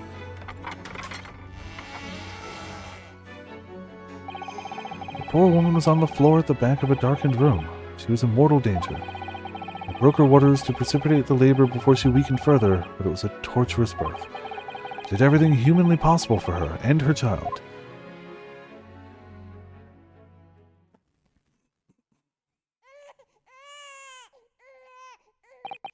And in the end, I was lucky enough to welcome a new life into the world. But tragically, my efforts to save the mother's life were in vain. I held the healthy newborn girl in my arms and wept for longer than I care to remember. Eventually, in something of a daze, I looked around the room. There was precious little in it, but an old travel trunk caught my eye. It had clearly been well looked after over the years, made of top-quality leather with fine stitching. But it was when I saw the emblem on the side of it that everything dropped into place. Gee whiz. Gee whiz, yes. B for Baskerville. But Baskerville? You mean the woman was the wife of Lord Clinton von Zieks? That's right. The newborn was his daughter. But that makes no sense. Why on earth wouldn't Clint have entrusted the child to my care in that case? I was completely unaware that he even had a daughter. Suppose he didn't really have any choice. What? Well, your brother said that he'd confessed everything to his wife, so she must have been beside herself with worry for her child. If the true identity of the prosecutor or professor, were ever to be made public, the girl would be forever branded as the daughter of the infamous mass murderer. And I'm sure nobody in this room knows what that feels like. So the only solution was to distance the young girl from the Van Zieks family as much as possible. Don't believe it. I imagine that in his final hour, Lord Clint Von Zieks made the obvious choice. He would have thought to himself, this Japanese man here is someone I can trust. I honored my promise to Genshin, of course. However, only a month later, I was summoned back to Japan, and without disclosing the parentage of the child, I couldn't obtain permission to take her with me. Oh, how awful. I was completely at a loss. In the end, I had to ask my great friend.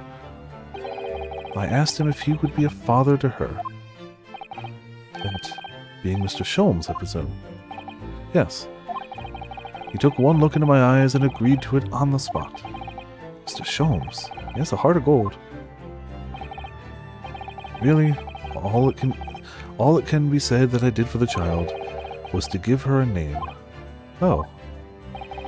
When I had come to Britain, I was trying to escape from the grief of losing my darling wife. So it was her name that I gave the little girl. Your wife's name? Professor Mikotoba. In other words, the name of my mother. Ayame Mikotoba. Oh! That's right. Ayame. Or in English, Iris. Iris? I had no idea. Mr. Naruto, what's wrong? Oh, this little thing just punched me in the behind through my trouser pocket. Hard. Susato's sister. I mean, that's fair. Yeah. My dear fellows, can you hear me? Mr. Sholmes, is that you? Oh, yes, we can hear you. You see what excessive tugging can do. Let that be a lesson to you. Mr. Sholmes, we weren't able to thank you properly before. You are simply marvelous. Your checkmate move was a stroke of genius. Indeed it was, wasn't it? I surpassed myself, I feel. It had become apparent to me that to stop the Lord Chief injustice would require such measures. Bruno, Susie... Oh, Iris. Oh, I'm so pleased. What a wonderful outcome. Her Majesty Queen Vicky said she thought my special blend was delicious. Oh, sure she did. After all, no one brews a more delicious tea than you do, Iris. Let's have a party to celebrate. And Mr. Reaper, you simply must come too. What? I'm afraid I couldn't. The Reaper of the Bailey, blustered by a 10-year-old girl. Again. No, really? Oh, pooh. But I give you my word that I shall present myself at your residence in the near future to express my gratitude. Oh, how lovely. You've promised now. I won't let you forget. Bye for now, then. Alright, Iris. Thank you for all your help earlier. Oh, that was nothing. Just come back home soon. Ah! Oh, one final pinch goodbye, was it? I mean, presumably they've heard the whole thing, but I don't know. Well, I think I ought to be leaving. Lord Van Zieks, would you care to accompany me? Certainly. Mr. Naruhodo, allow me to once again express my deep gratitude to you. I believe you saved my life.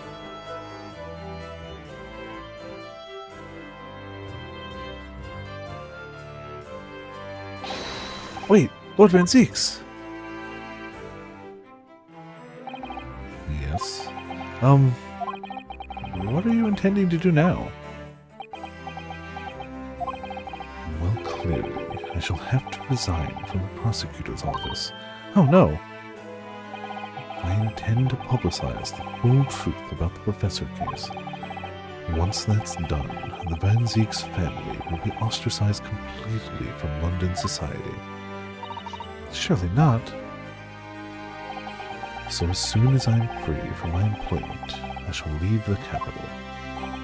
Oh, I see. Don't be a fool! Are these the actions of a man once feared as the mighty Reaper of the Bailey? I beg your pardon.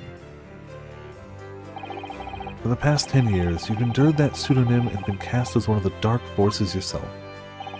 Now that you've finally been freed from that disrepute, your battle is just beginning, surely? Well, I certainly never expected to hear those words from your lips. I waited a very long time to come to London. Now I'm properly here. I intend to learn all that I can. Anyway, goodbye for now. Ryunosuke Naruhodo.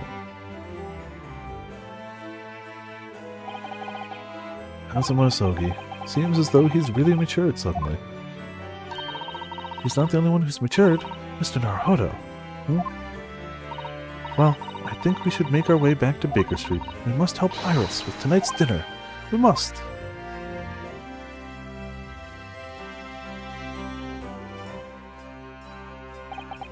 It was then that I came to an important decision about my future. I guess that's the last... Well, the two last unanswered questions. Where will he go? Presumably back to Japan? And will they eventually actually tell Iris? We now know. It would be nice if Iris knew. 4th November, 6:25 p.m., Sholmes' suite. I'm home.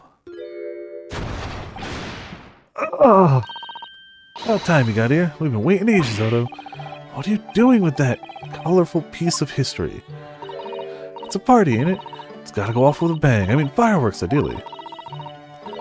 We need the end of this rate? Yeah, I mean, I can't imagine it taking longer than like 40 minutes, but if it is, yes, we are committed to the end. Correct. But when you ain't got fire, smoke's the next best thing, ain't it? Yeah, because it is confirmed that he is a descendant of Phoenix Wright, right? There's a girl on Fresno Street who could help you with that, I think. Right. I'll remember that. I'm pretty sure it actually is that he's a descendant, but I'm not entirely sure. That was one of those things I thought I feel I heard before playing the game, so I'm not entirely positive. You don't have to reload that thing every time I speak. You really must hear this. It's quite the most extraordinary thing. I assure you, it will defy your expectations. Take down every detail now, Mikotoba. Ah, the world-famous great detective, regaling his partner with the tale of his adventures, a sight to behold. Would you care to hazard a guess? Where do you suppose the fiendish runaway had concealed himself? Would you believe? Inside the trunk I found abandoned in his cabin. I would believe it, yes. I say, Mikotoba, I detect not a hint of surprise. I wonder why that is. Maybe because I was there at the scene as well, Sholmes. What? You were? Then why the deuce didn't you say so before? Not quite the sight I was expecting to behold, but still, it's hard not to feel privileged to see it. Hello, Mr. Sholmes, Professor Mikotoba. I'm finally back from the Bailey. And not a moment too soon. A feast prepared by Iris and Miss Susato awaits. I must say, I haven't seen Susato looking so happy in a very long time. Ah, Runo, there you are. Dinner is on the table, everyone. Please do come and take a seat. I am to fill my boots. Shouldn't you fill the rest of Ancestor. Okay. I was about to say, I could have sworn I heard that. Goodness, is that really true, Gina? Yep, losing me copper's clobber and going back to what I know best. It's a diver's life for me. You're really leaving the police force, but why, Ginny? Well, boss ain't around no more, so... Oh. And anyway, no matter how hard I try, that Reaper ain't never gonna accept a diver-turned dick, is he? Well, people can change, you know. Ah, yes, that reminds me. I rather thoughtfully offered to relieve the bailiff of this now-defunct piece of evidence. Huh? It's the inspector's pocket watch, and the crown has been reattached. That watch was his pride and joy, a symbol of his great achievements at Scotland Yard. For 10 years, without fail, it measured every second of the man's remarkable career. But now, it's stopped.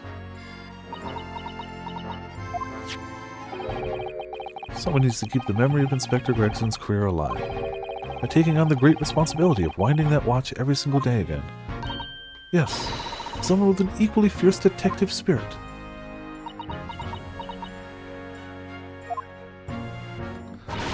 It's gotta be me. There ain't nobody else. Yeah, I mean, quite right.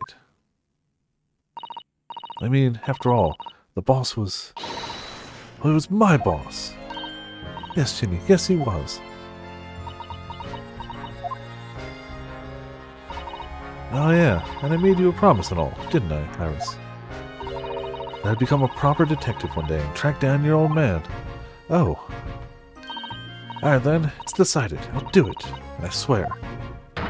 I'll find your dad and bring him in kicking and screaming. You definitely won't do that. I'm not entirely sure that would be appropriate. Yes, I think, Gina, it might be best to, well... I think I'd like you to forget that promise, Jimmy. Iris? Well, obviously I've always wondered about who my real daddy is. Of course I have. I wanted to know where I've come from. Thought it might tell me something about myself. But I've caused such a lot of trouble trying to find out for so many people. Hurley, Bruno, Professor Miki. No, not at all, my dear. Really, you owe no apology to anyone. Well, anyway, I've decided to give up on it, because I've finally realized my daddy is the greatest in the world. I don't think it matters what his name is or where he's from. Don't you agree, Hurley?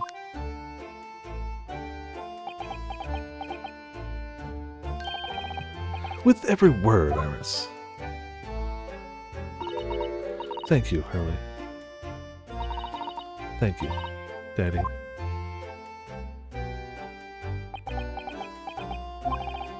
I think Mikotova. Yes, Sholmes? I think that I ought to express my gratitude to you. Oh. For 6 years, you and I solved many a mystery together. And during that time, I remember countless expressions of gratitude for our good services. But a moment ago, I heard the most pleasing expression of gratitude of them all. And I should never have experienced it, were it not for you. You old softy, Sholmes. But I must confess, it's a weight off my mind to hear you say it. Well then, I think this calls for a lengthy violin recital, wouldn't you say? Oh well, the food would go cold, that's the only problem. Maybe next week, Hurley. Are you sure a week is long enough, Iris? Ah, Sholmes, never change. Even amidst the most troubling of cases, even reeling from the most shocking of revelations, returning in the evening to this suite of rooms is always warmth and happiness to be had. The home of the world's greatest detective, and my home too, with my greatest family.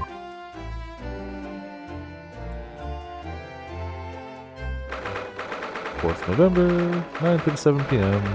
Naruhodo's Legal Consultancy.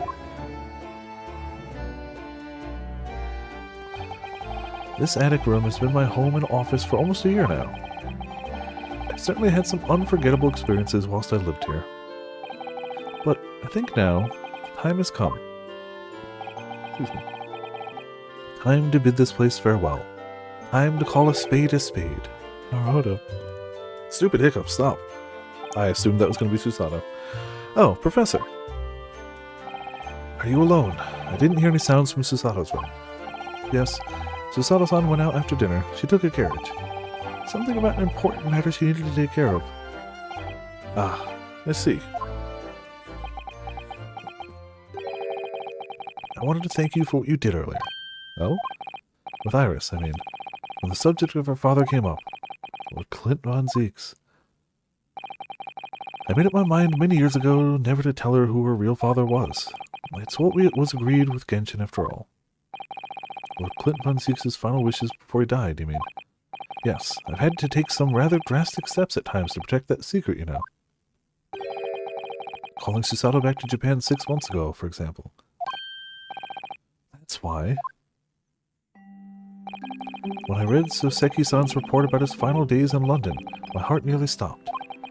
You'd stumbled across the crux of that terrible case, the dog's collar.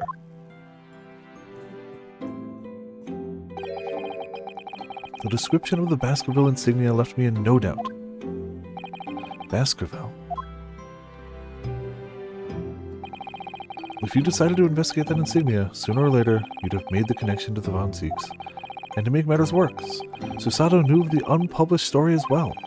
The story that Iris had written based on my notes from the time. Ah yes, the Hound of the Baskervilles. Exactly. It was a work of fiction, but based on the grim reality of a huge beast of a dog being used as a murder weapon. A dog with the Baskerville family emblem around its neck. Armed with those two clues, I feared you and Susato might arrive at the truth. So I invented that story about having collapsed to justify her leaving London and returning to Japan at once.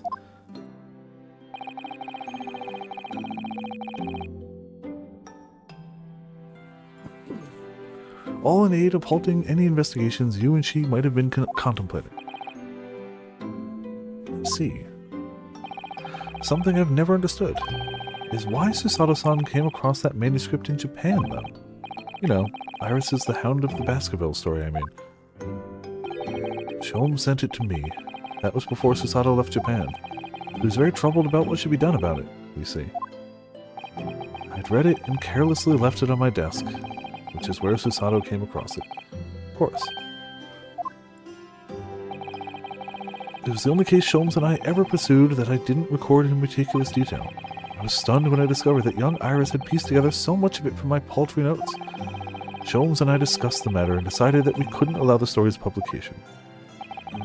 At that point, I returned the manuscript by post to Sholmes for safekeeping. So you did all that to stop Iris from finding out the truth about her father. That's right, because Sholmes had told me how astute she'd become. However, having witnessed events in court today, I must say my opinion is somewhat shifted. Oh? I think at some point in the future, the time will come for Iris to know the truth. And when it does, well, I believe it will be for the best. I think so too. Actually, Professor, I wanted to talk to you about something too. Judging from that expression, I'd say you've come to a decision, have you? Yes, I have. I will be returning with you to Japan. Are you quite sure? I am really only here as a substitute for Kazuma. But he's here in Britain now, as originally intended.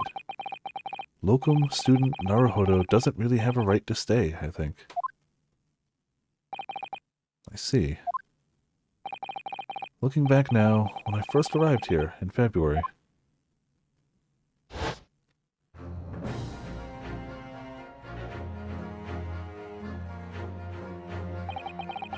My becoming a lawyer just seemed to be the way things turned out.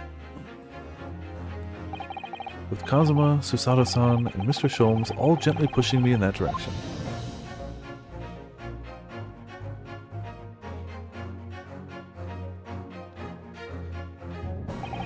I spent the best part of a year immersed in this world, but always aware of a seed of doubt inside me.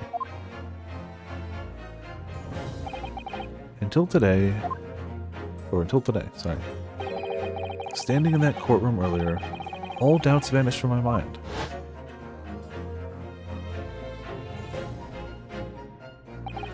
I was totally focused. I was sure of my belief in my client, and I was sure I could see the trial through. And at the end of it, I finally realized no one else chose this path for me. I chose it myself.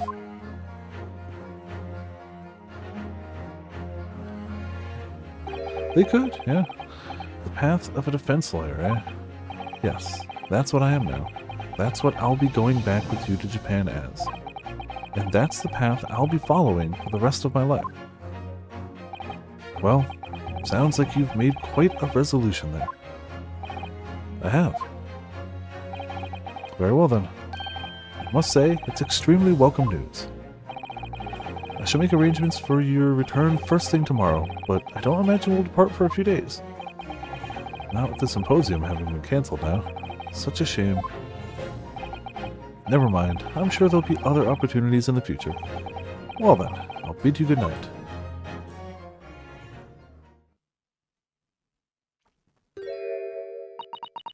So much for her being out. Susato-san! I just wanted to let you know I'm back.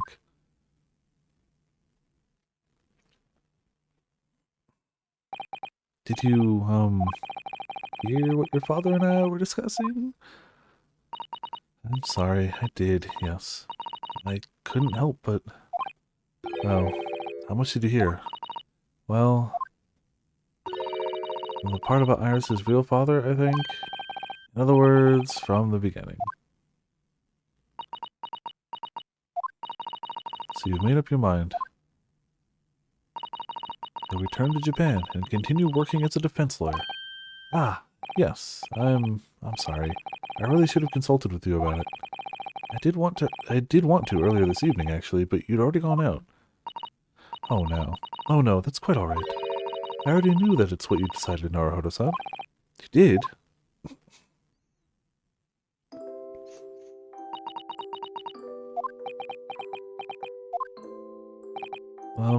Susato-san? Ah, yes. I suppose this means it has to be a farewell soon. Suppose... you'll be a great help to Kazuma going forward. I mean, I know he's a brilliant lawyer, but he is new to the British courtroom.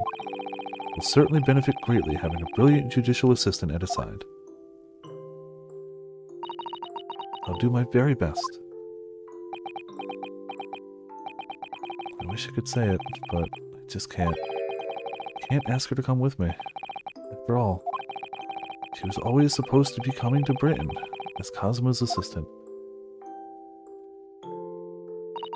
It's growing late. We should both try to get some sleep. I'm sure you must be exhausted after today. Oh, yes. You're right. Before I retire, let me just say one more time. You really were quite splendid in court today. So if you ask me, anyone who thinks of you as a substitute or a locum should be ashamed of themselves. Susato-san. Yeah, no, you can't, especially not from her. Anyone can read them, but she can clearly read them. Thank you.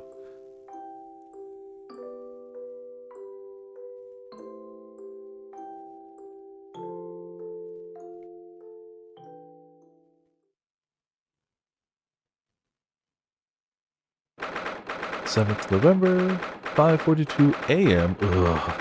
Port of Dover, Quayside. I can't believe this day has finally come. You're really leaving then, Runa? I'm afraid so, Iris. Thank you so much for everything. I don't know what I'll do without your wonderful cooking and delicious tea. Oh, I wish you weren't going.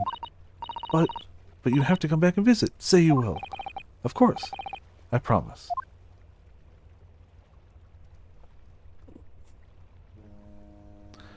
Well, it was a very brief reunion, but it was a pleasure to pursue a case with you again after so long. For a while at least, it felt like old times. Yes, I suppose on reflection, there's something to be said for it. Having a little fun once in a while.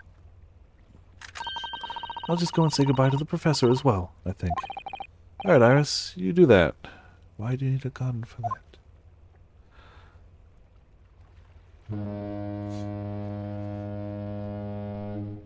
That is a honk. Can agree. Susato-san. I've just checked, Naruhodo-san. Your luggage is already on board. Such a beautiful morning. Perfect for embarking on a journey, isn't it? Before I set off, I'd just like to say how thankful I am for everything you've done for me. And give my warmest regards to Kazuma, please. Actually, I think you ought to give him your regards in person, don't you? Sorry? He's standing behind Ryunosuke. you. Yeah. Kazuma! What are you doing here? Do you really think I'd miss my best friend's departure? I mean, come on. Some stuff's happened, but not that Thanks. much stuff. To be honest, I'd been looking forward to our wild time tearing up the streets of Her Majesty's capital. But, Well, we'll have to save that for another time. Personally, I'm looking forward to facing you in court again. me too. But, we're both defense lawyers, so, I'm going to become a prosecutor. Oh, of course. I'll stay in Lord Van Zeek's tutelage for the time being, but before long, I intend to be just as formidable as the Reaper himself. Oh, I see. Actually, Ryunosuke, I have a favor to ask. Name it. I'd like you to take care of this for me for a while. Karuma? Why? Because I've seen it now. I've seen what's inside me, the demon that reared its ugly head that day.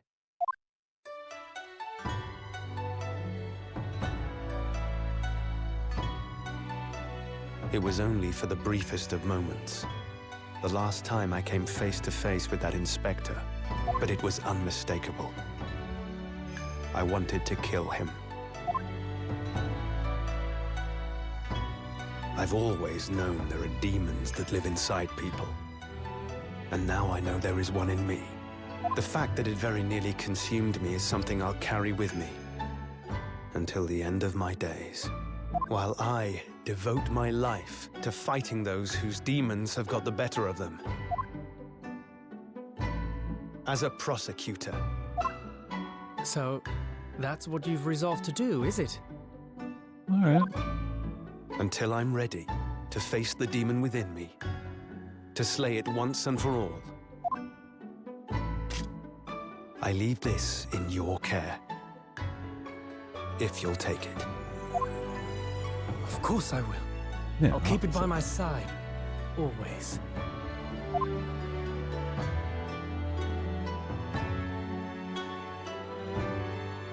Until we meet again, then.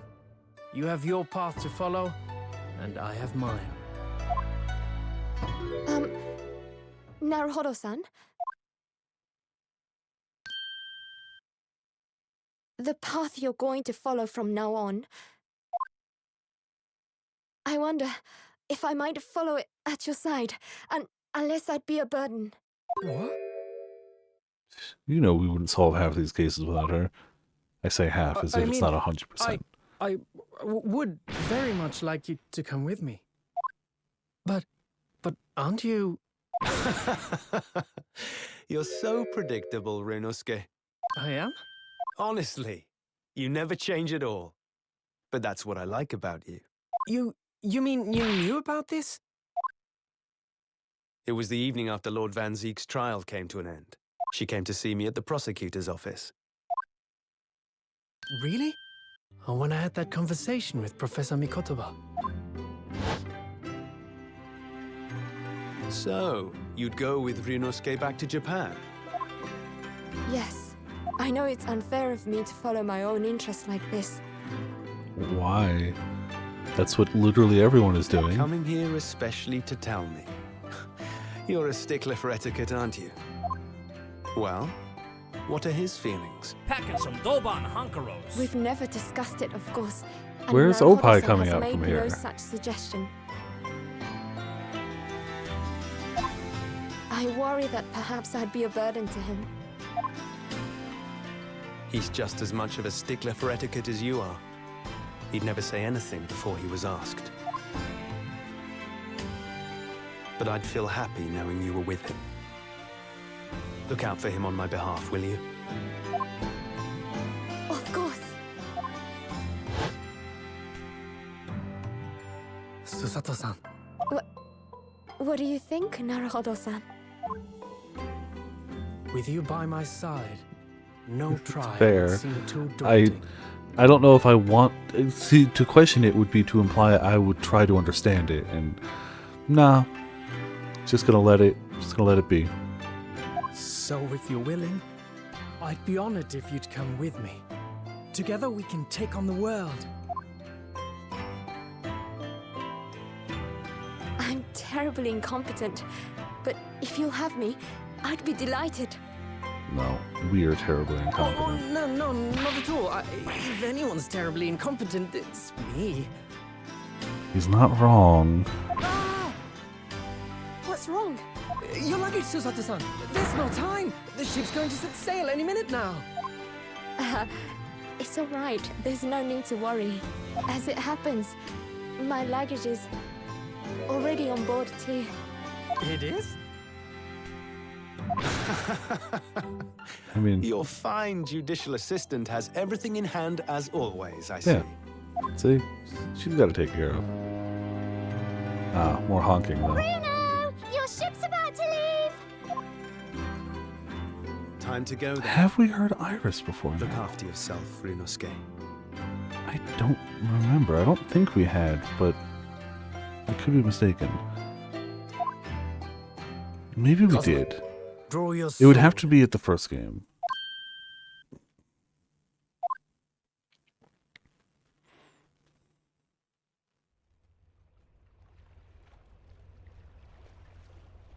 Are we animated and voiced?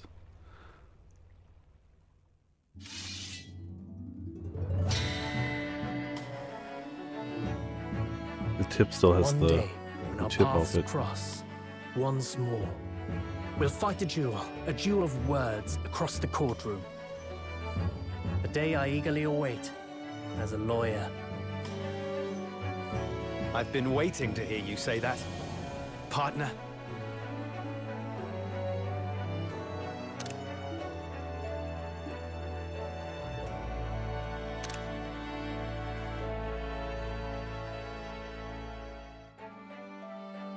Don't forget me then, Kazuma. As if I could, Ryunosuke. And Mr. Sholmes, thank you so much. I'm very much indebted to you. Indeed, Mr. Naruhodo. I believe you are. I definitely feel like we've heard him speak. Maybe it was like... It must have been his introduction movie, but Iris wasn't there for that? We didn't meet Iris until we were actually in London. Whereas we met Sholmes on the boat. I feel like we definitely heard Sholmes speak during his introduction cinematic. But the first game was a long ways back now. Either way. I'll never forget all you've done for me during my time in London. Quite. I should like to think you will remember your debt of gratitude. Especially when I visit you in your country. What? I don't know if Japan is ready for Sholmes. The truth is, although many are ignorant of the fact, the world is far smaller than most folk realize. Well, I'd be delighted if you came to Japan one day. Oh yes, would welcome you with open arms, Mr. Sholmes. Oh, that sounds wonderful! I can't wait! In that case, let us conclude that this is to be merely a brief parting, my dear fellows. Yeah. And that brings us to the end of my adventures in Great Britain.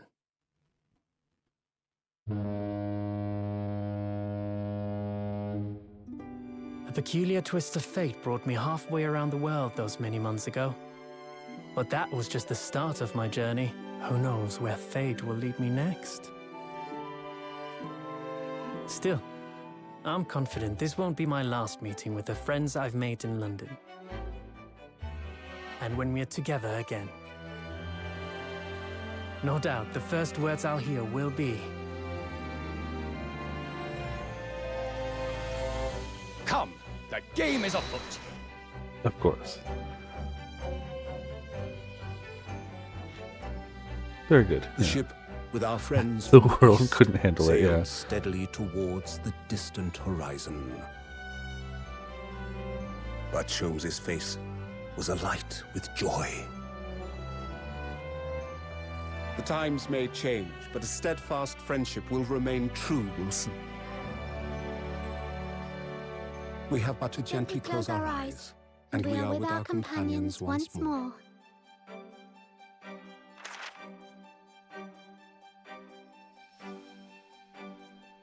So I do just that. And when I do, I can hear his strong, familiar voice ring out. Objection! Hell yeah. You gotta end with an objection. Until It's important. we meet again, Bruno. Yeah, those were really good. How was this? I mean, as an end to Ace Attorney stuff, it's a really strong end, even though it's a beginning. Like, as the final games. Damn, they're strong, but like, how did this end the series? I've been thoroughly oh, damn it, but I'm no purveyor of electrical goods, and what of the promised closed court Anyway, I've decided an absence from London is in order, a sojourn in distant climes, the Empire of Japan, perhaps. I understand that wardrobe class incurs no charge whatsoever. Wardrobe class. I could. See, the great thing is they can come back to this, and there's a whole period of time, either... I gave a little note to Hurley the other day.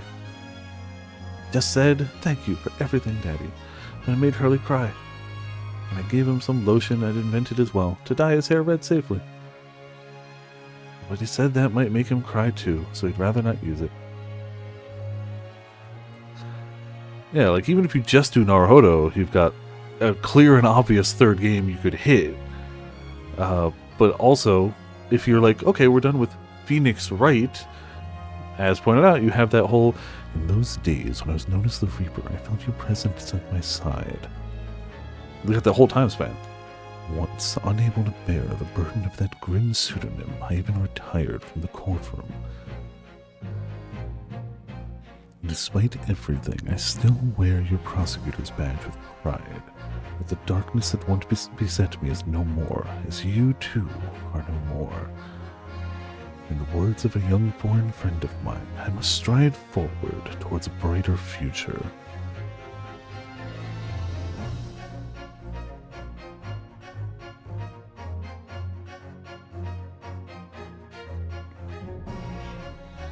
The boss left a note for me, you know?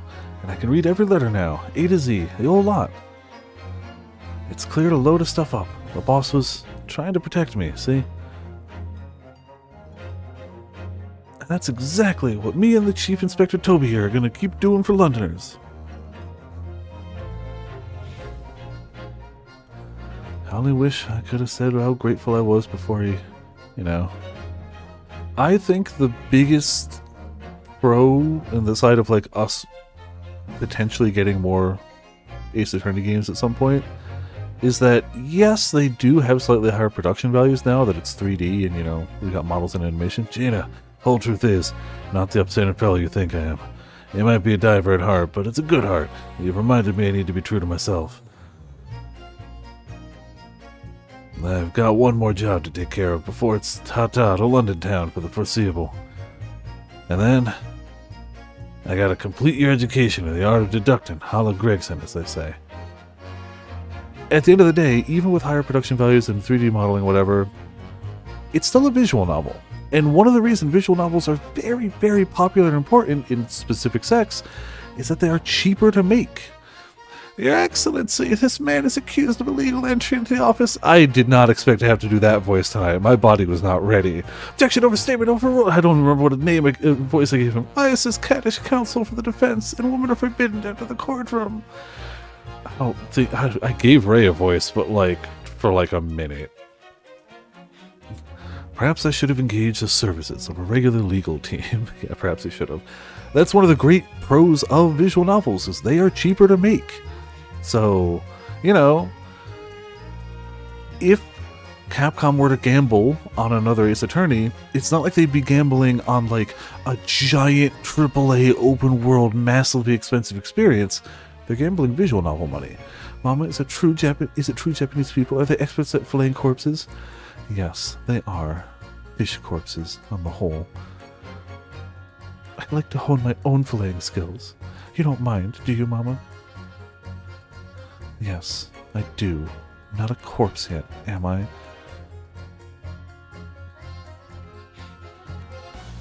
No, and I'm glad. Yeah, they can, if they do decide to greenlight a new Ace Attorney game, the plus side is they're not in the hole for a lot of money. Even if I think it'll do well, but you know. That's just me. Yeah, that's true. If they can greenlight Okami too. Here I am again in Great Britain. The invention of my dear old university friend. He sent me a very nice letter saying he'd like to show me around now that everything was settled. Oh, what have I done? I was so excited I picked this splendid hotel and now I can't afford the bill. Oh, Barrett, come to my rescue again, please. I wish I could just vanish into thin air sometimes.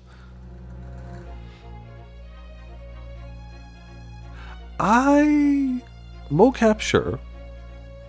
I kinda am okay with them just voicing certain emotional bits and endings. I think that kinda does the game justice. When I went to make the waxwork impressions of the killer in the cemetery, I realized what had happened. But even in the witness stand in the highest court in the land, I could never speak of it. Mind you, I wouldn't be mad if they voiced the whole thing. The Lord Chief Justice and I had struck a bargain, you see. For a faithful reproduction of the visage, there is nothing we two spells would not do. It's kind of like, I feel like the Hildebrand questline might lose something a bit special to it if it was all voiced. A little, you know, je ne sais quoi. I wouldn't be mad, per se, but I think it not being voiced is part of the charm. Everyone calls me gossip, oh, I don't... Hey, everyone calls me a Peppino, and I sell the spaghetti. Everyone, they call me. No, I cannot do it. This is ridiculous.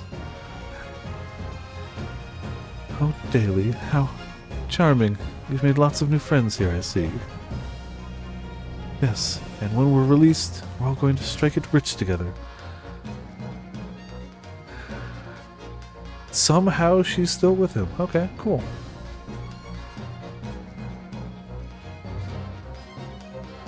Look at this. I think with the credits, it's going to bring us right to time. When I was accepted in the foreign study tour, I knew exactly what path I had to take. And however it might have ended, I knew that I wanted you there to see it. If it had ended up on the dock, there's no one I would have rather had defending me. But now, thanks to you, there's a new path I want to take. I'm sure we'll meet again in the courtroom, my friend. Until then, I leave Karuma in your care.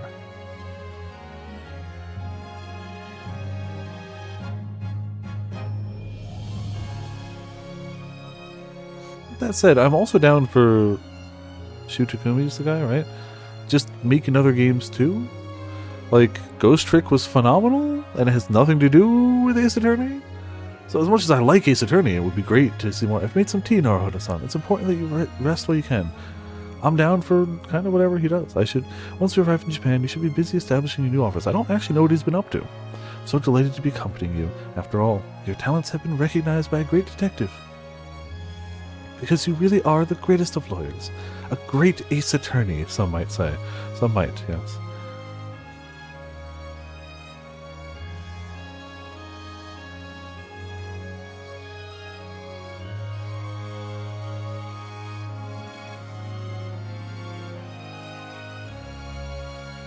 Gotta have the...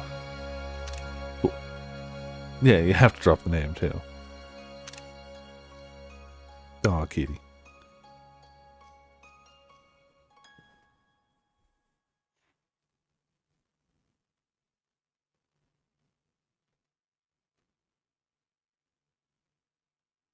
I was about to say, I assume there's a few more credits to go.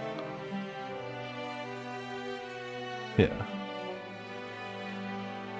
Oops All Ace Attorney is over for now. We have 2 games in the meantime, and then we come back to Apollo Attorney. So the plan is absolutely to have next week start The House in Fata Morgana. Assuming that isn't the longest visual novel we've ever read, the plan is to, after that, hit Disco Elysium, because that's been on my back burner for too long. It is a game I know I will like and I've wanted to play, but I've been like, I should stream it. So I've waited far too long for that. By then, I'm pretty sure we can hit the Apollo series of games. Maybe it'll even go on sale by then. I don't want to commit now to the Edgeworth Investigations games, but I'm also not going to say I won't ever play those. But I don't want to commit to it. I am committing to Apollo. I will play those. We'll have to see how things are by then. This is already like probably at least minimum a year and a half in the future. Who the hell knows? I don't know what the hell I'm doing next week. So planning that far ahead seems, difficult. But all things go well. That's the general Sunday visual novel day plans for the future.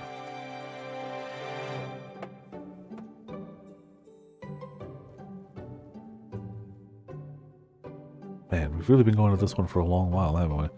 It's a hell of a set of games. It really is just one game. Like, it really is one game. Yeah, Ramen will have many tickets by then, so I'm sure at any point any of this could be interrupted by, at minimum, the first chapter or so of Nekopara. Yes, Nekopara. That's what Ramen's going to use the tickets on. Nekopara. 100%. Don't worry, Ramen's not here to change this opinion. No, I know Ramen has not made it subtle what their plans are for those tickets. Ramen is 100% saving tickets for Umineko. However, we're not going to speak of that right now. We're going to say Nekopara, definitely. The much, I'm pretty sure I could play every bit of available Nekopara, and it would take up roughly 1/10 max of Umineko. Those two, man. I have no doubt in my mind that Umineko is exactly as good as Ramen and all the other fans say it is. I truly have no doubt. People wouldn't talk about it if it wasn't good. Great, even. It wouldn't stand the test of time and still be talked about if it wasn't the phenomenal visual novel that people hail it as being. It is also stupidly long. Crazy, insanely, stupidly long. So yeah. There's that.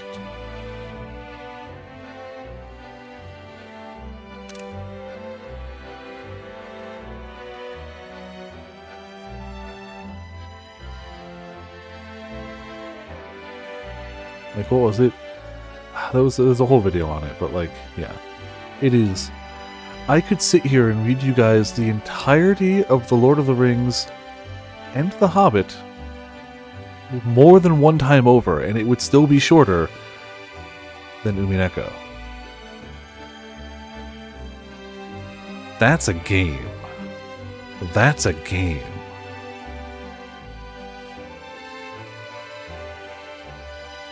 It was what? It's roughly 1.5 times the entirety of Harry Potter. All of it. It's more than 1 times that. That's a game. The Great Ace Attorney to resolve. Finito. Finished. And look at it. 11:59. Look at that timing. Look at that. I wish I could say I had any way of planning that. I did not. Clearly I missed some trophies. I don't know whether I'll go back and nab them. Maybe. Maybe I'll look up a guide and be like, what did I miss? But, don't know.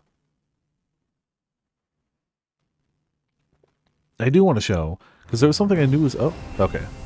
There was something I knew was in the game, but I didn't actually use, just because, it's fine. But they do have separate outfits you can use exclusively for the second game. You can have Shome's Naruhodo. You can have a Sholmes-inspired Mikotoba. I really like that outfit a lot. I think that's great.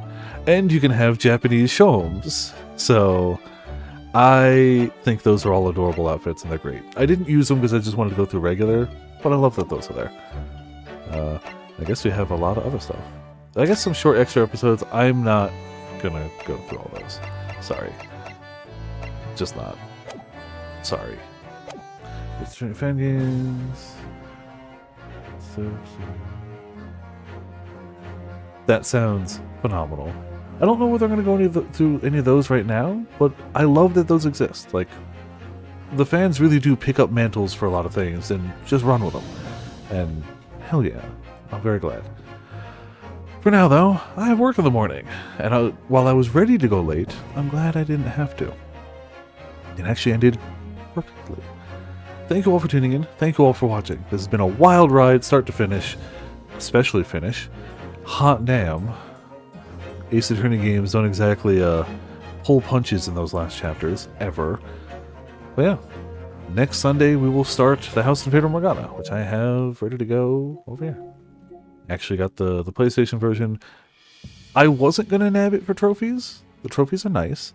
I nabbed it because it apparently has actually more content, which you can patch into the PC version, but it went on a really cheap sale, and I was like, fine. Trophies and the full content of it, we'll go with that. So, you know, we'll be here instead of on PC, which does mean I've bought the game twice, but whatever, that's fine. Let me scare you? Please don't. You don't have to. It's fine. It's okay. But yeah, we have... I can also put these away for a little bit. I don't need to keep these out constantly. Cold Steel 3 has more text than Umineko. A, I don't believe you. B, assuming you're correct, assuming that's true, that only applies if you exhaust every bit of text everywhere in the game, always. Which is a lot to ask of a person. Also, I am not against, what are they called? Static visual novels? Not static. The visual novels where there's no like real choices to be made. You're going forward. It's a story. You're reading a story. I got no beef with that. I've played a bunch of them. I enjoy them. And I will play more in the future. But there is a world of difference between a script that big and a JRPG where you also have combat and exploration and leveling and customization, and a script that big straight through as just text. Mostly because I end up missing a lot of things. Not intentionally, but you know. I will never see the entirety of the script of Cold Steel 3. That's still insane, though. Don't get me wrong. It's still insane. Very crazy. Okay. I need to get a bite to eat. Then I need to go to bed so I can wake up for work. Thank you everyone for being here. We got ourselves a monster, a quote, a Discord, and of course,